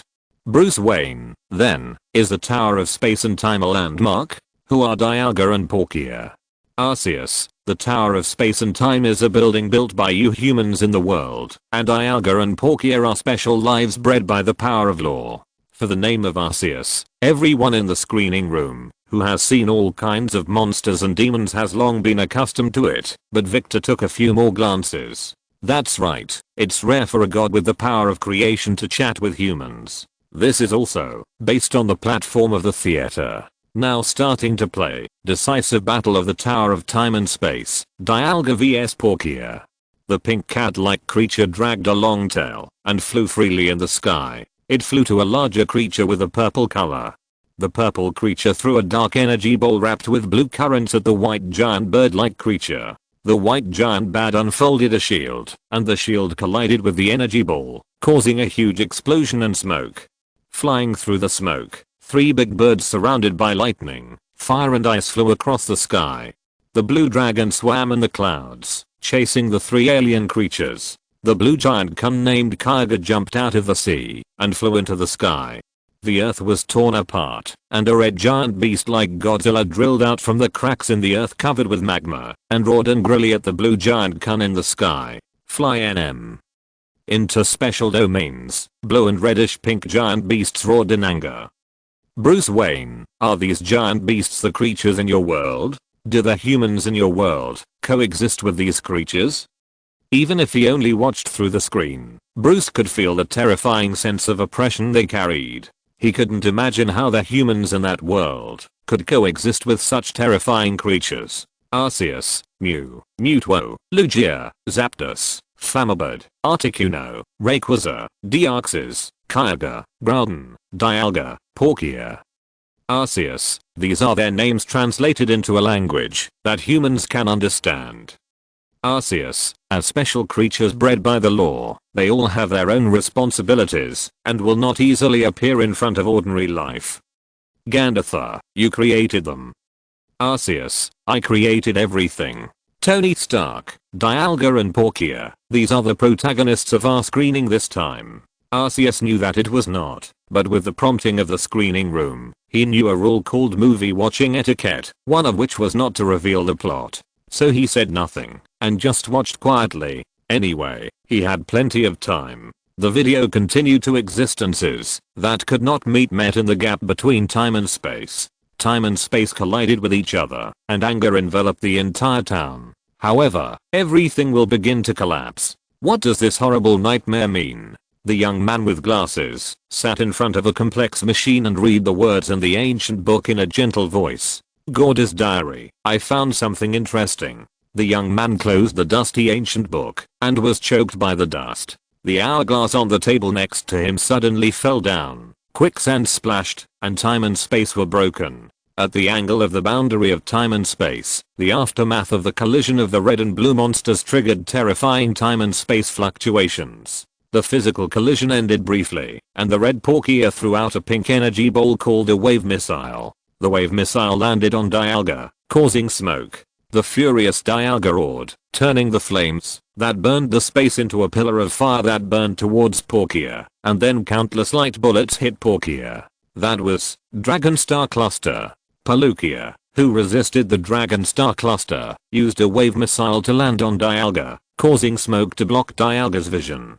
Then the pink pearl on his right arm lit up with dazzling brilliance, and a light blade representing the severance of space hit Dialga. Exclusive skill of the god of space, subsonic severance. Dialga, who had been prepared for a long time, used the guardian skill in advance to block the subsonic severance. As the god of time, it is still possible to use guardian to block the ultimate move of the same level of the beast. The The sky blue diamond on the chest of Dialga, who had been prepared for a long time, lit up, and the steel tail behind him became huge, and the time storm that caused time turbulence gathered in Dialga's mouth. Exclusive skill of the god of time, roar of time. End of this chapter. Thank you very much for reaching the end. Don't forget to like. Looking for more exclusive content and immediate access? Subscribe to our Patreon. Remember, every like, subscription, or donation encourages us to continue. Thanks to everyone. See you in the next video.